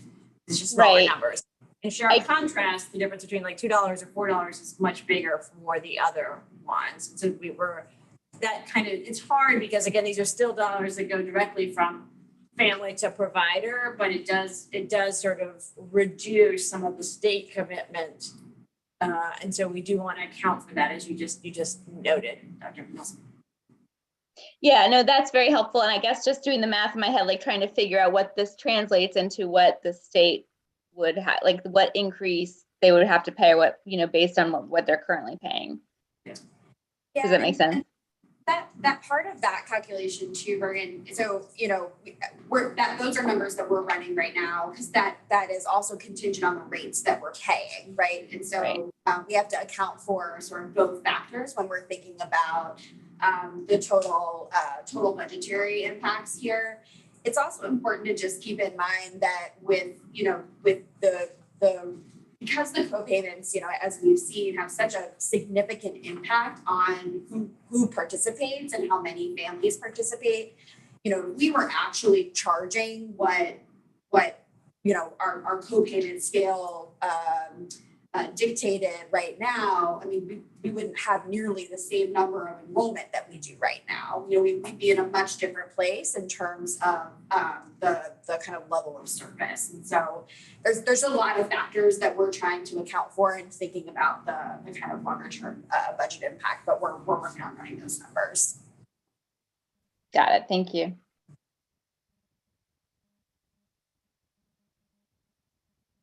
All right, so I think before I move on, other thoughts from folks? I know Cheryl had added some commentary in the chat, particularly our folks who are providers and think about these numbers all the time. Is there anything that we should account for or think about as we're trying to make these final decisions and produce these charts for the state?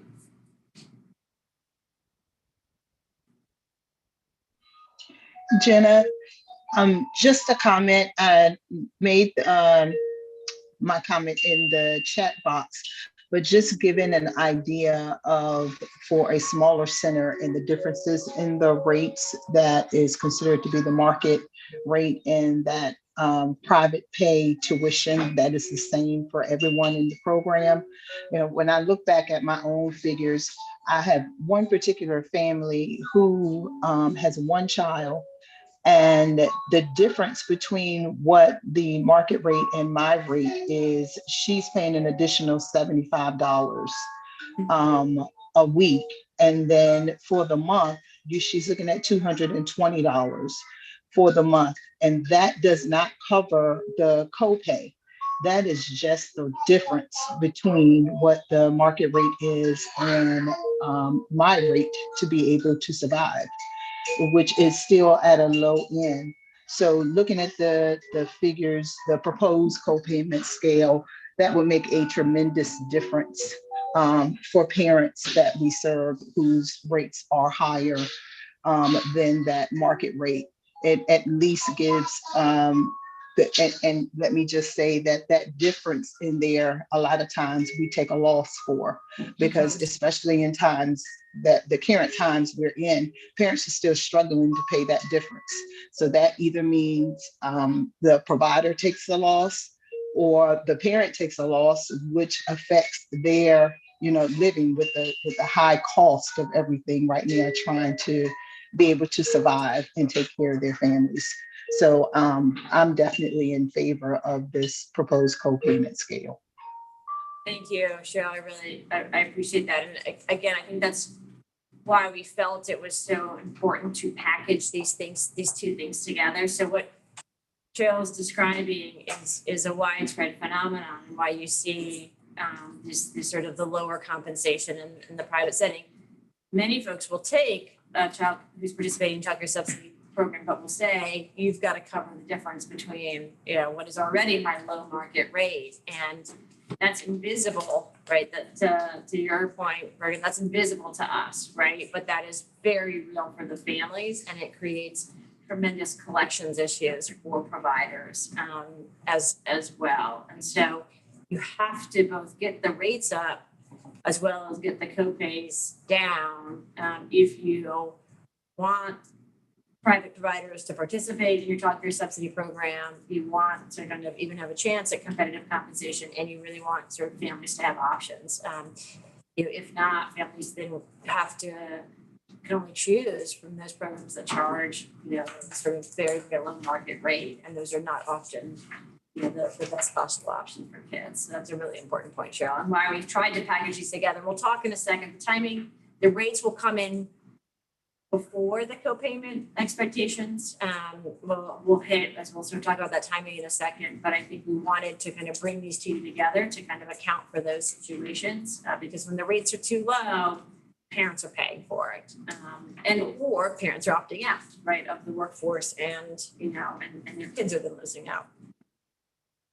So right now, Jenny, you're looking at 3 sets that are linked across, from page to page. Yes. Set A, set B, set C. Okay. Yeah, I think we could go. Not that you couldn't tweak or something. Yeah. Okay. One, for example, we were talking about, do you do B for the first 2 groups and bounce up to 12, sort of C for this group because they've got more resources.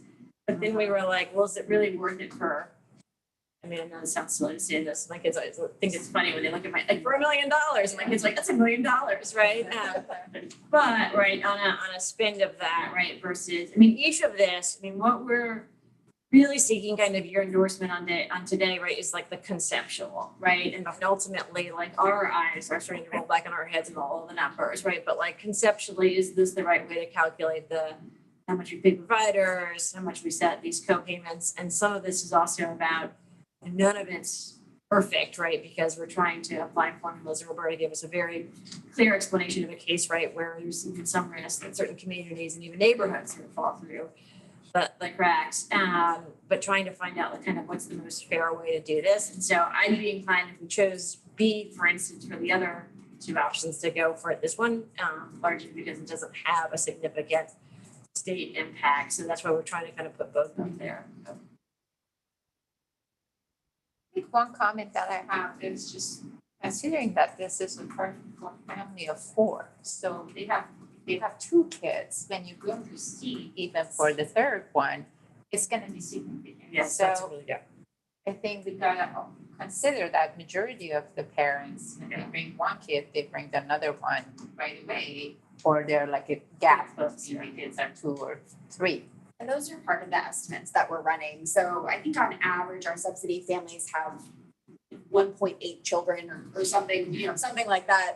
And so we know that in general, most families have 1 or 2 kids in the program. And so we are accounting for that and looking at that in our estimates, and certainly trying to account for scenarios where there would be more than 1 child attending care. Yeah, because for the mixed delivery, the majority of times when we with the slots, we usually get 2 siblings and we put them in the classrooms or 3 siblings. So this is sort of the Goldilocks version of analysis here. We think A might be a little too low, and B might be a little too high. We might land on B, but it's interesting. Even as we were talking about, do we just put one recommendation in front of this body or three? Like just as even as we were sort of sorting through some of the insights that you all are sharing, I think are helping our thinking here. I mean, we're probably leaning towards that middle row because I agree. We had the same reactions. We've looked at. C just feels a little starting to push the affordability question, and A feels a little too low, but. Because the other thing is keeping in mind the legislators and those looking at those two, vote too low. Yeah, that's exactly right. Right, this idea. All right, so let's talk. I know. Okay, Cheryl, do you want to say something? Or did you just? I just not going to. No, I apologize.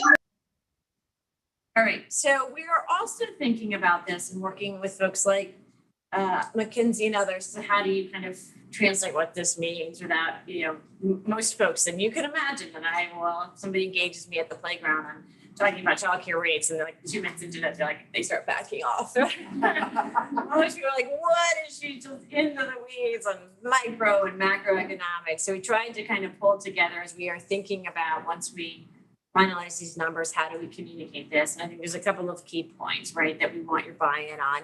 One is we got to get these burdens right now are too much, whether it's what Cheryl described, the difference between the actual rates and what reasonable people are charging and what parents have to pay, or what we're saying they have to pay for the upper incomes. We want families to have choice, right? I think that's really, really important, and this group has expressed the importance there. And we need to recognize that some families do need full day, full year. And as Mary was just talking about, we offer that in mixed delivery at almost no charge. We've got to figure out, while complying with all federal rules and regulations, how to make that more possible for more families. We've got to make co-payments affordable while getting the rates up, and got to make sort of not put providers in this place of collecting really high co-payments. And I will say we heard this from Northern Virginia loud and clear when we were looking to support the legislation that raised the eligibility up to 85% of the state median income. And they said, this is not doable for our community unless you get rid of co-payments or make them more reasonable. If you giving somebody a voucher and then turning around and telling them they need $9,000 is not a voucher, right? And then it's really, and I just really sort of think about that and tell you in that way, but it does. It sort of says, hey, Northern Virginia, you have all these vouchers that you can use, but if families are on the hook and that's more, than other household expenses, it doesn't work. And ultimately, again, thinking of these things in partnership with each other, we really want families to pursue greater self-sufficiency, to not, have to choose between childcare and working or going to school, and wanting there to be sort of true choice across our public-private system. Questions, concerns, thoughts about that? Hi, Jenna. Hi, Cecilia. What's up? Hi. I just want to ask if a family is approved for 3 days, is the children going to be allowed to come for the other 2 days to be prepared for kindergarten, or it's going to be just 3 days? So the subsidy, so the rules around kind of how many days we can authorize children for haven't changed. So that's not part of the kind of set of changes that we're looking at this point. The number of days that the local departments will approve families for care is still tied to the parents' work or education, school schedule. In the context of the co-payment, I think we're still kind of working out exactly, what kind of assumed level of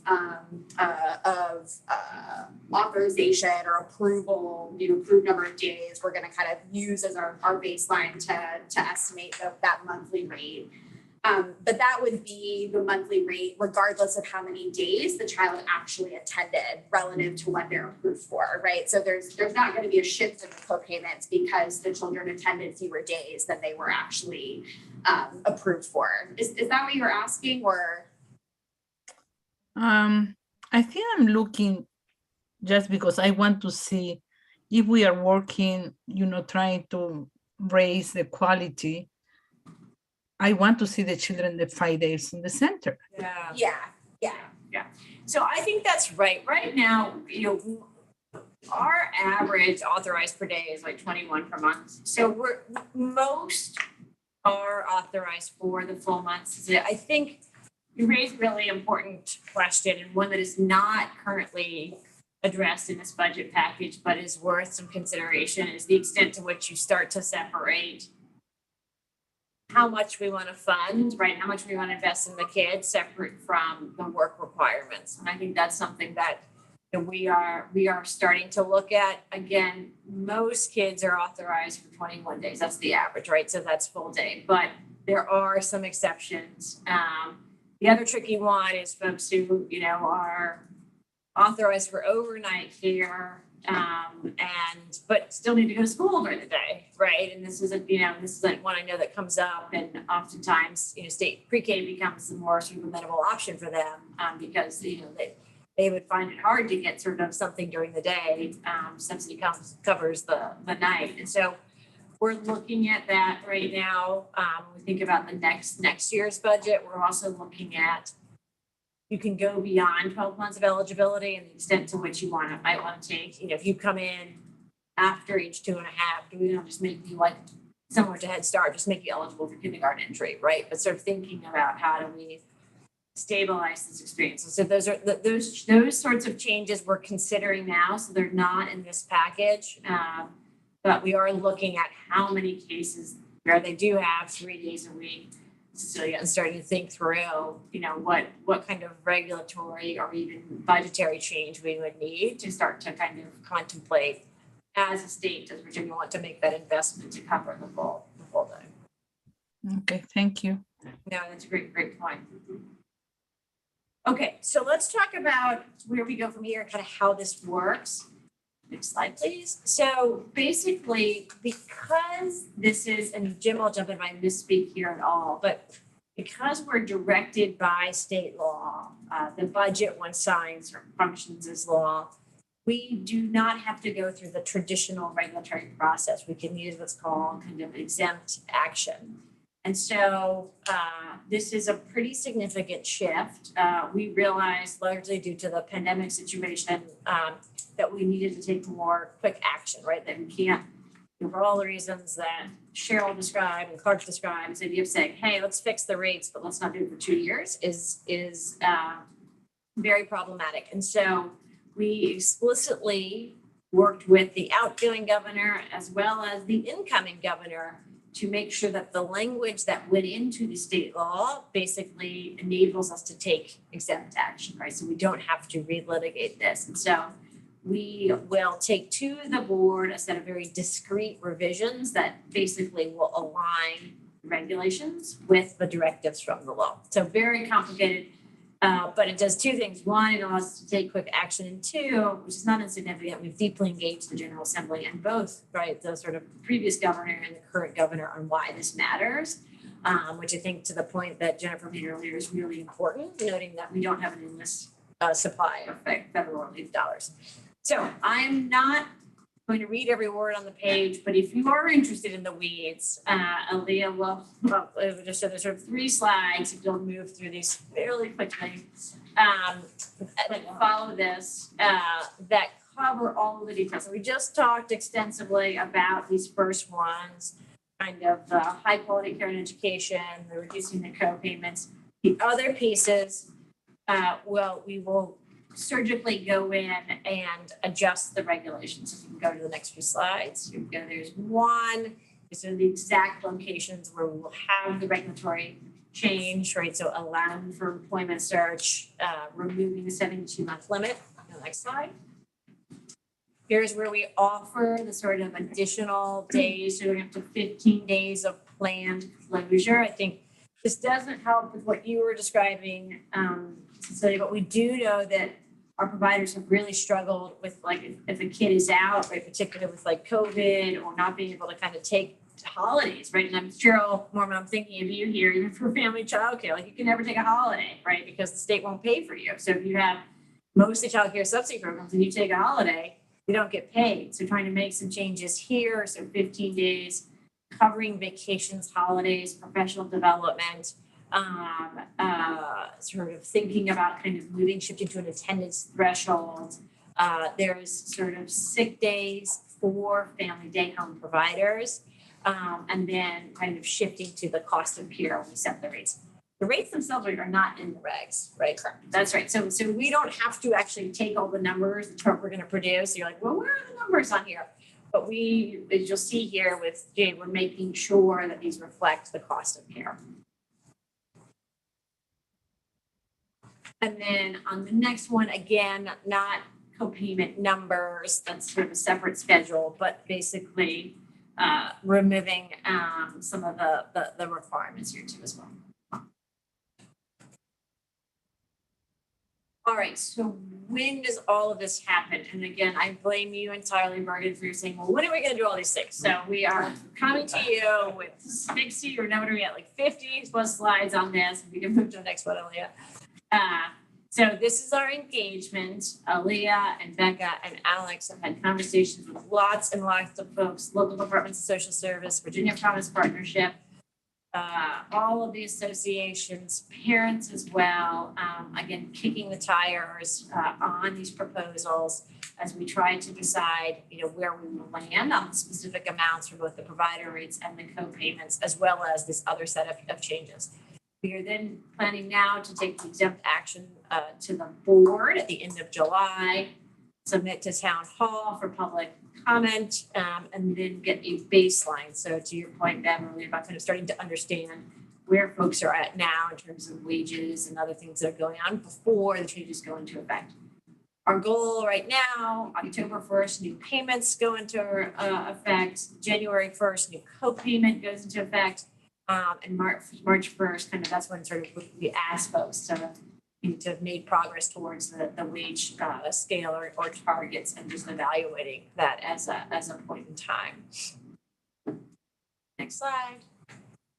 And then as we go forward, I think this is really important for some of the kind of key points that Cheryl and Barb and Ben raised, like just trying to be really thoughtful here, right? So monitoring the impact, using surveys, watching participation numbers, looking at kind of authorized days, part-time, full-time, infant, toddler, right? All of the analysis. We've been working really closely with DSS, with Link B5, with UVA to kind of get a good sense of where we are now, and so that we will understand some of the implications.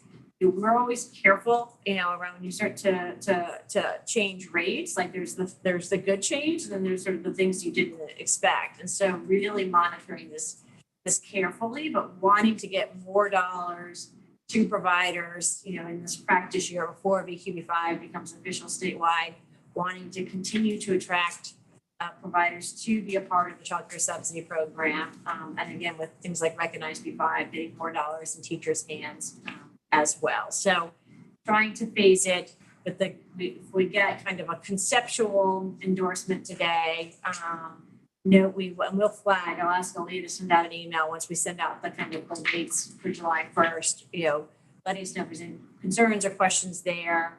We'll then take it to the board at the end of July and then sort of post on town hall. So again, lots of opportunity. If for some reason we have gotten something really wrong, we need to make a substantive change, we will reconvene this group and come back together. We would like to see higher rates by October 1st, new co-payment scale by January 1st, and lots of measurements between January and June as we prepare for the first real year of VQB5, and whether we need to come back to this group and make some additional adjustments.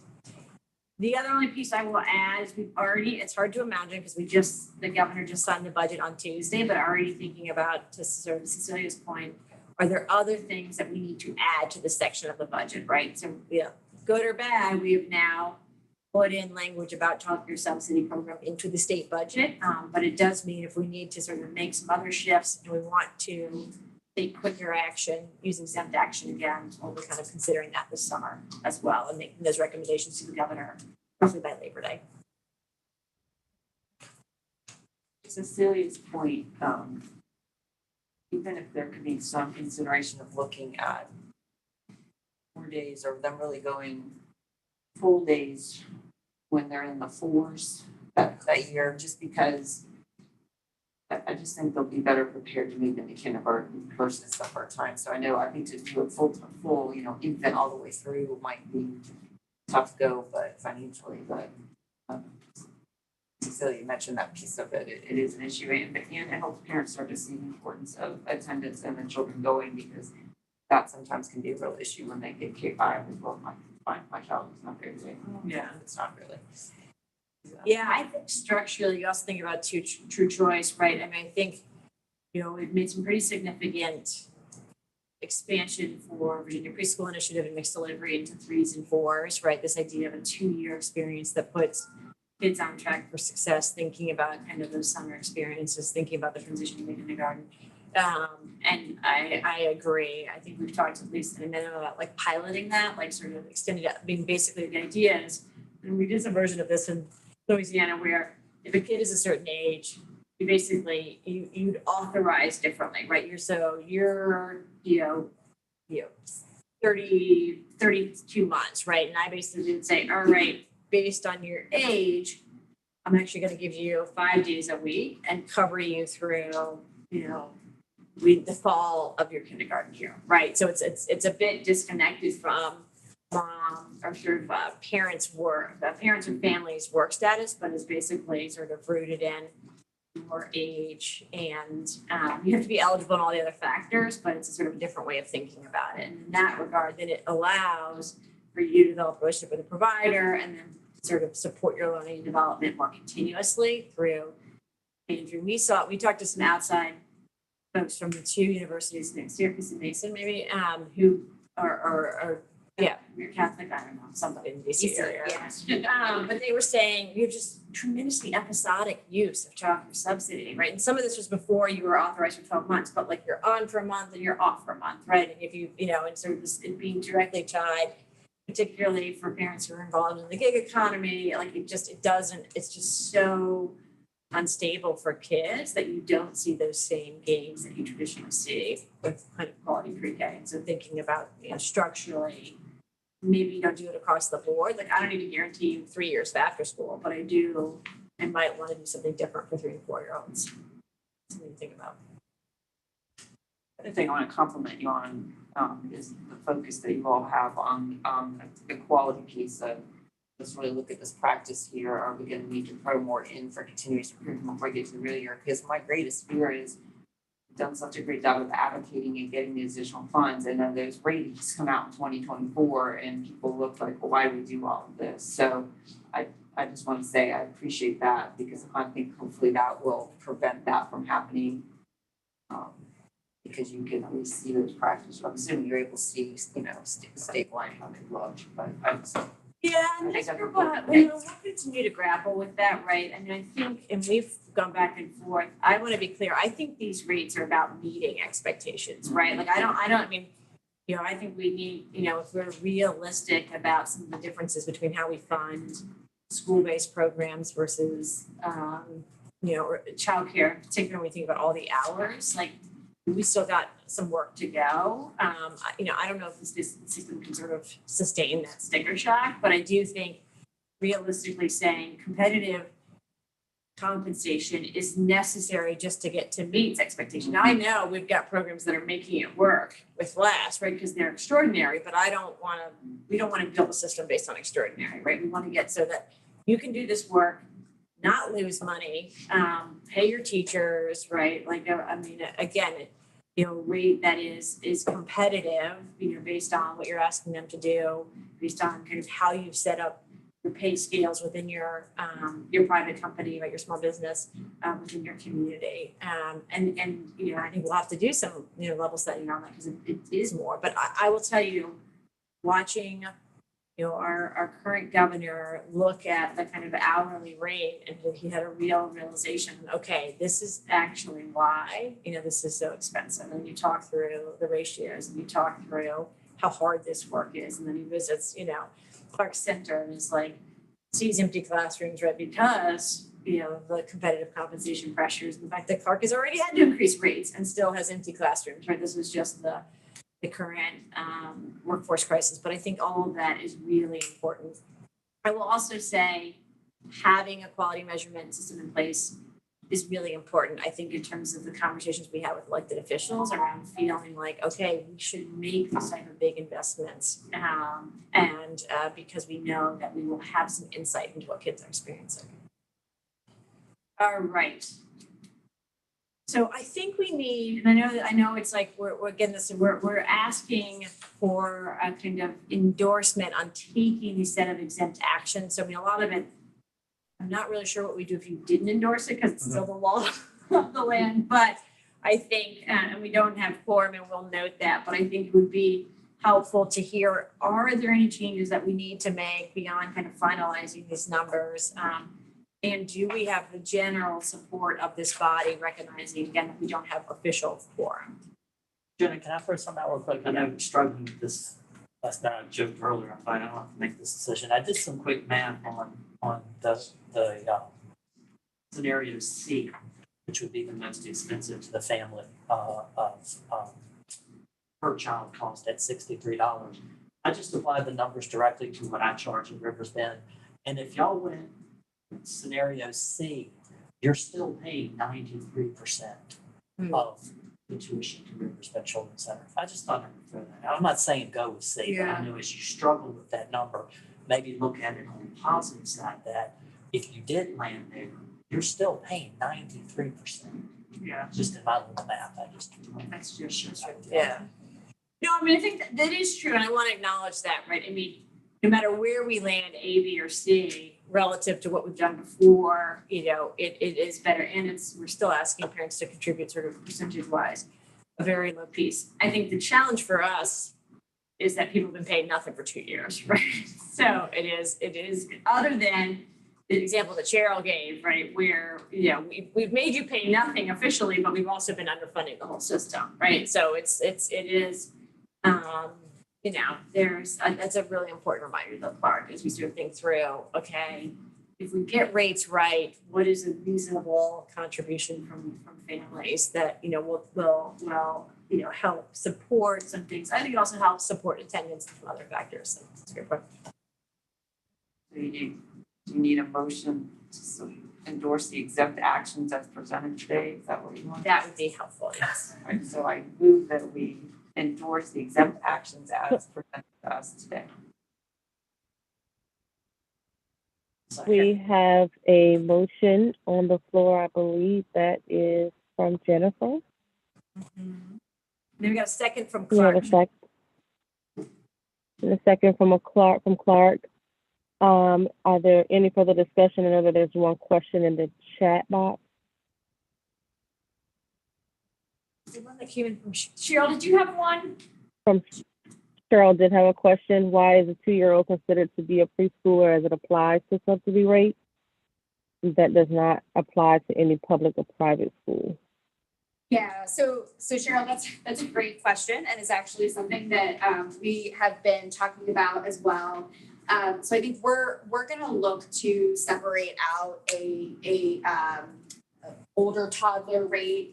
We can't do it immediately just because of the system. Literally, it would take a lot longer to program that than we want to wait to get rates up to start.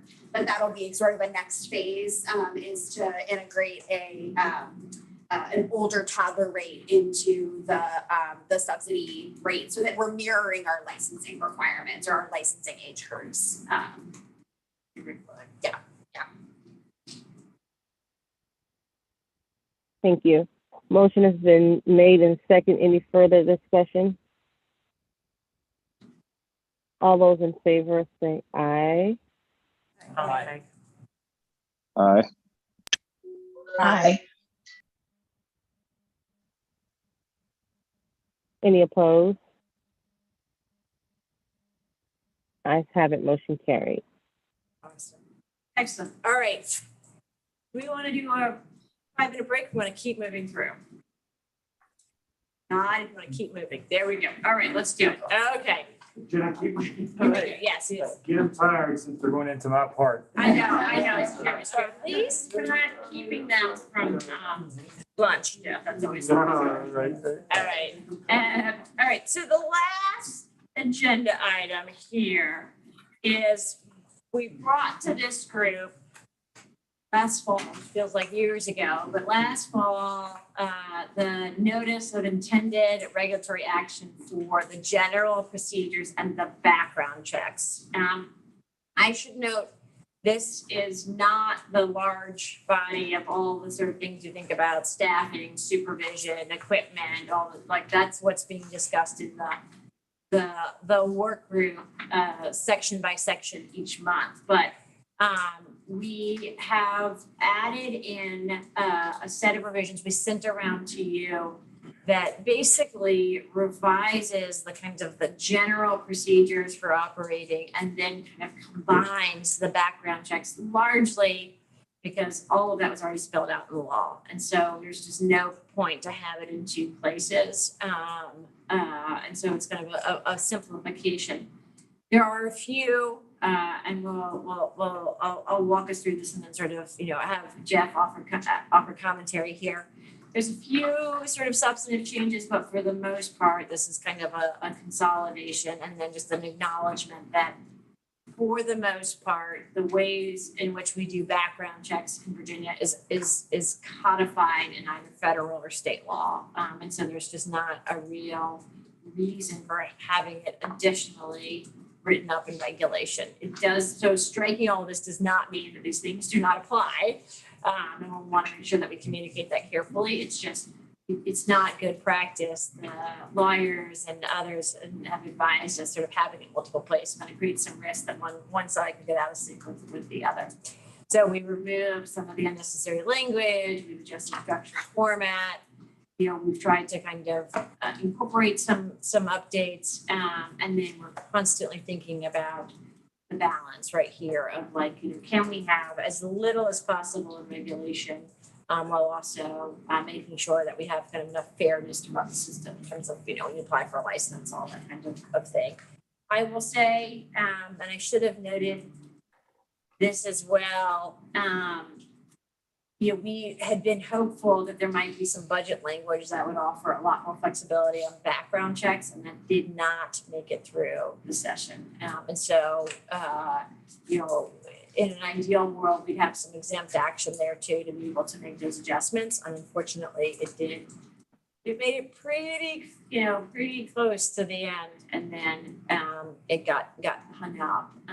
And we had sort of some General Assembly members who were concerned that allowing folks to start working provisionally would created a risk of putting kids in harm's way. So, I think sort of separate from this forum, there's an opportunity to regroup and think about some advocacy with our General Assembly members. But I know that everybody, for the most part around this table and on the phone, sort of felt that was a reasonable compromise, and particularly in some of the staffing challenges that folks were facing. But, it did not make it through. So just want to kind of acknowledge that.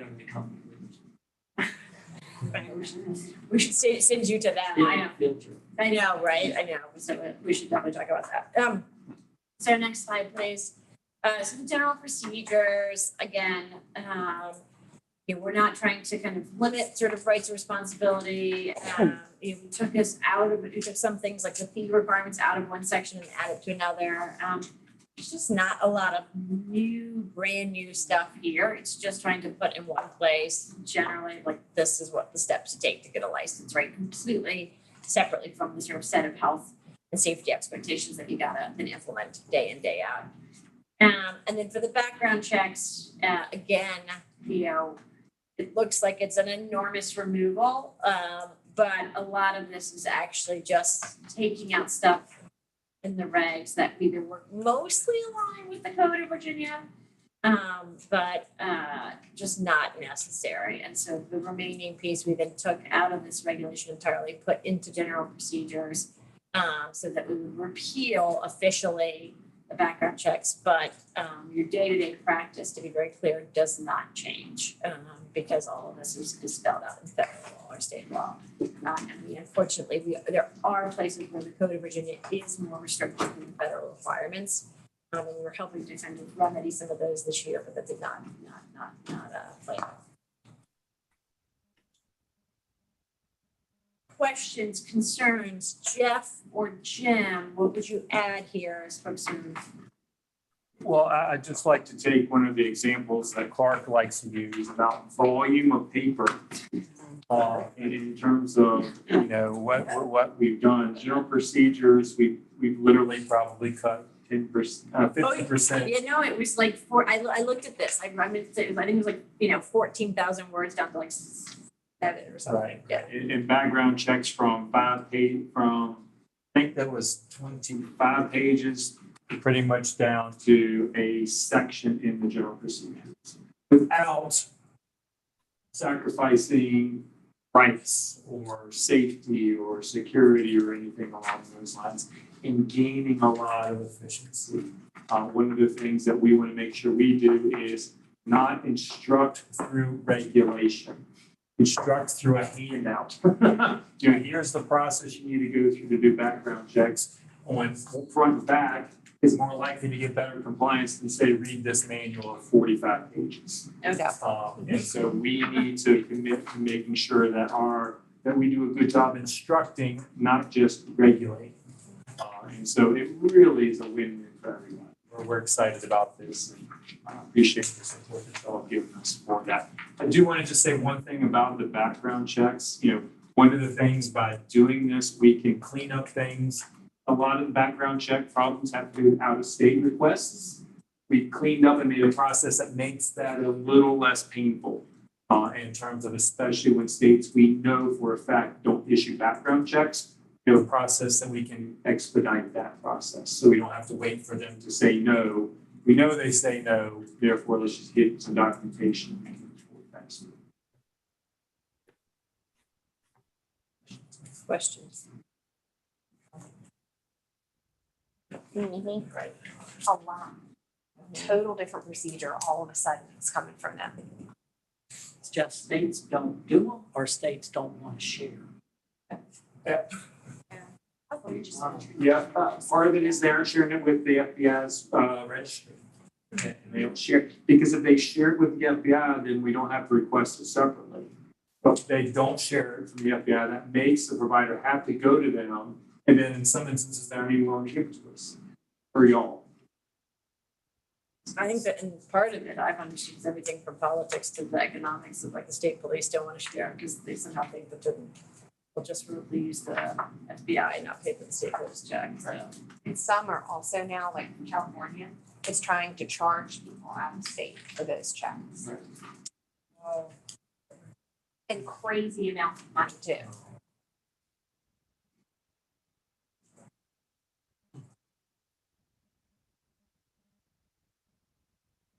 One thing to sort of think about, we certainly separately can have this conversation as we do start to gear up. I know it's hard to imagine for the 2023 session is sort of pulling folks together and thinking about. There are two implications of this work. One is the simplification that Jeff just talked about in terms of, here are our regulations, much cleaner, clearer, and shorter. It does, though, mean that if you want to find out where the pain points are related to background checks, they're no longer kind of in various places. They're squarely in a Virginia code. And so I think sort of working backwards from January, if we do need to kind of pull sort of a subset of this group together and think through, what are the things that would be reasonable to push for change, and do we need to find some partners to do that is probably worth thinking through. It still continues to be a huge challenge, we know, for you all. Their minds are made up of it.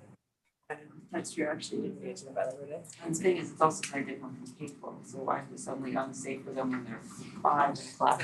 Oh, And that's like safer than them, but not unsafe when they're 4 in the class. I mean, that could be a like continuity kind of discussion with the legislator. They just don't know. I know. All right, any questions from folks on the Zoom? Sure, what's the space there?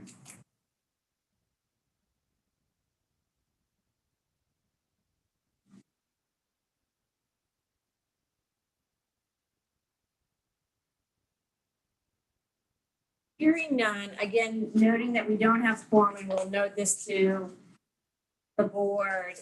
I do think we would still appreciate a motion to endorse, and we're sort of, I know it's slow at times, but we're kind of working since the transition, right, to streamline, align. We will note to the board, this is a nice example of the executive director of reducing regulations and able to do that, I think, with this really important caveat, while making sure we were not jeopardizing the provider rights that come related to a license, which is a property right. Providers have due process around that, and also this doesn't, put any infants, toddlers, school age kids, and it doesn't sort of reduce any sort of health or safety expectations there. So it is a win-win, and we'll want to take it to our board. We'll also, give them a heads up that this is going to be the easiest part of the process. The actual kind of things that affect the day-to-day health and safety we're still working on. But I know, generally speaking, they're pleased that we have this work group process. And we get an endorsement with the caveat that we don't officially have a quorum for the changes to the general procedures and background checks. I will make that motion because I greatly appreciate the work that's been done on this. So I will make the motion that we endorse the revisions to the background check procedure. Second. Motion is made. I couldn't pick up that voice, so if you can state your name. Grace for the motion, and was it, who did the second? Michelle did the second. Okay. Motion has been made and second. Any further discussion? All those in favor say aye. Aye. Aye. Any opposed? Ayes have it. Motion's carried. Thank you. All right. Huge appreciation. I am a little stunned. We're actually going to be out of here early today. No more time with the expectation, but in all seriousness, this is a really exciting moment. I think for Virginia around being able to, across the board, set rates for programs to meet expectations. As we noted before, we did that for mixed delivery and Virginia Preschool Initiative quite quietly this year, and are doing the same for subsidy. And I really think that is critically important to assuring for choice for families, to making it appealing for providers to take public dollars and be a part of EQ5, and ultimately to recognizing our educators. We are hopeful that we'll be able to work with this board and with our new administration to publicize some of this work, because it's been an incredible amount of work, but every opportunity, as our deputy secretary noted, that we can to kind of get him out there leading on childcare, we want to do that. So huge thank you to you all. That was a fairly dense presentation. We should probably move to the morning, so we're not doing economics following lunch, but really important as we're sorting to make these final decisions. I should note we got a public hearing next week, so we'll make sure Leah sends out details on that. It is, you've literally seen the full presentation, but if you want to, or know others who might want to hear it, we will put out these rates and have them out, the numbers in July.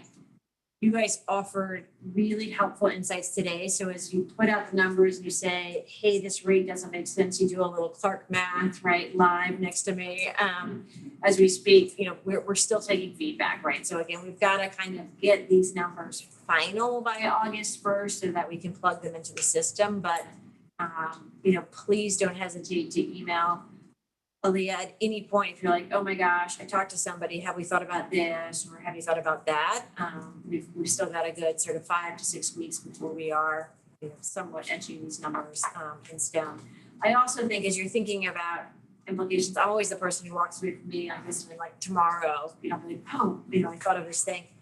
As we think about how to measure effects, as we think about, how to avoid unintended consequences. So we think about, for instance, how we communicate about the voluntary wage scale. If you've got other advice or insights, please don't hesitate. I'm looking at Jennifer Parrish, sometimes she'll send us an email after the meeting, and I'm like, and I love it. I mean, it's great, right? Like you guys do this work, Cheryl, Cecilia, sort of Shaiki, others. If there's something that pops up that you're like, oh, I wish I had mentioned this, never hesitate to email us. I mean, cumulatively, we've just gotten, you know, we probably meet every 2 days now, sort of internally, like, okay, here's what we heard in this meeting. How do we rerun the numbers? Think about the policy implications, make changes to the system. So you are still seeing sausage making in progress. So please don't hesitate. Between now and August 1st, after August 1st, leave us alone. I'm just kidding. If there's something else that could be useful for us as we do this, I mean, I am beside the moon. I will say this always takes a little while for folks to hit it, but like people are really excited nationally when they hear that we're doing this kind of shift. And I mean, largely because it's a ton of work. And back to your point, Clark, like why don't providers charge more even if they know it costs more? It's just a lot of work to run these numbers, to run them statewide, to account for some of the differences that Roberta talked about. And so, you know, we know it won't be perfect, but we are really pleased with how much input we've gotten from the field. And I think this is a much more fair and equitable way to fund programs, and really excited to get this in place before VQB5 is fully required statewide. I've said in a few national conversations in Virginia, we're leading with incentives for educators and, you know, better compensation before kind of, you know, coming down with the required measurement system. And I think that's symbolically really important for the sector, because historically, for 2 decades of QRS, we've sort of set the bar here, funded you here, be like, if you can get there, yeah, we'll offer you an incentive. And it's a perverse way to do it. We don't treat K-12 like that, and we don't treat private school like that. So anyways, I think it's huge, and what the contributions you're making, folks on the phone and in the room, I think are not only building a better system for Virginia, but I really do think providing an important national model. So excited about it. And I think Jenna mentioned this in the last meeting, but you know, we are now the third state in the country to get an approved alternative methodologies. There are only 2 other states that have done this. And we will certainly be the first to be basing our payment rates to meet quality expectations. Like that is not something that any other state is doing right now. It's all kind of that you know, you get the funding once you reach the level as described. So we're super excited to be working through all this with all of you. I have one other clarification point on your key assumptions slide. You referred to the localities will be organized regionally into ready regions. And since there are, are you talking about the VECF ready regions, or I was hoping that was the case? Yeah, we're not trying to create a number. I just want to be sure. Well, what threw me is that it said will be, and you know, we're already Yes. Yes. So right now the subsidy rates are not organized that way. And so yes. And so they will be organized. They are going to be organized by the money. Yes. Gotcha. Okay. Not creating a new structure. All right, and then last but not least, any questions, concerns, go to Leah, all parking, all that kind of thing. We are working that through. I know we do not pay quickly. There's an experience of us. But please don't hesitate to do that. I know we process those. And as always, I know it takes a lot. I heard the noise in the background at Cheryl's place. I know it takes so much for you guys to do this. I know these are long meetings, but you really help us make better policy and practice decisions. And I know that we will have a new board, generally speaking, with a few exceptions. We still got Dr. Mann representing early childhood. And noting sort of when I'm able to talk with them cumulatively about the hours we've spent together and who is represented on this body, it's really, really important. Because ultimately somebody will have to make these decisions, and folks get nervous about that, right?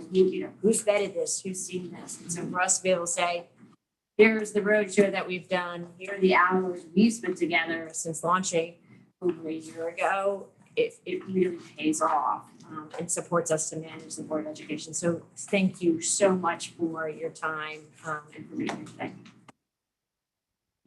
Thanks, guys. Thanks, everyone. Thank you, guys. Thank you, Shaiki. Bye. Hey, Angela. Thank you, Cecilia. Have a good one.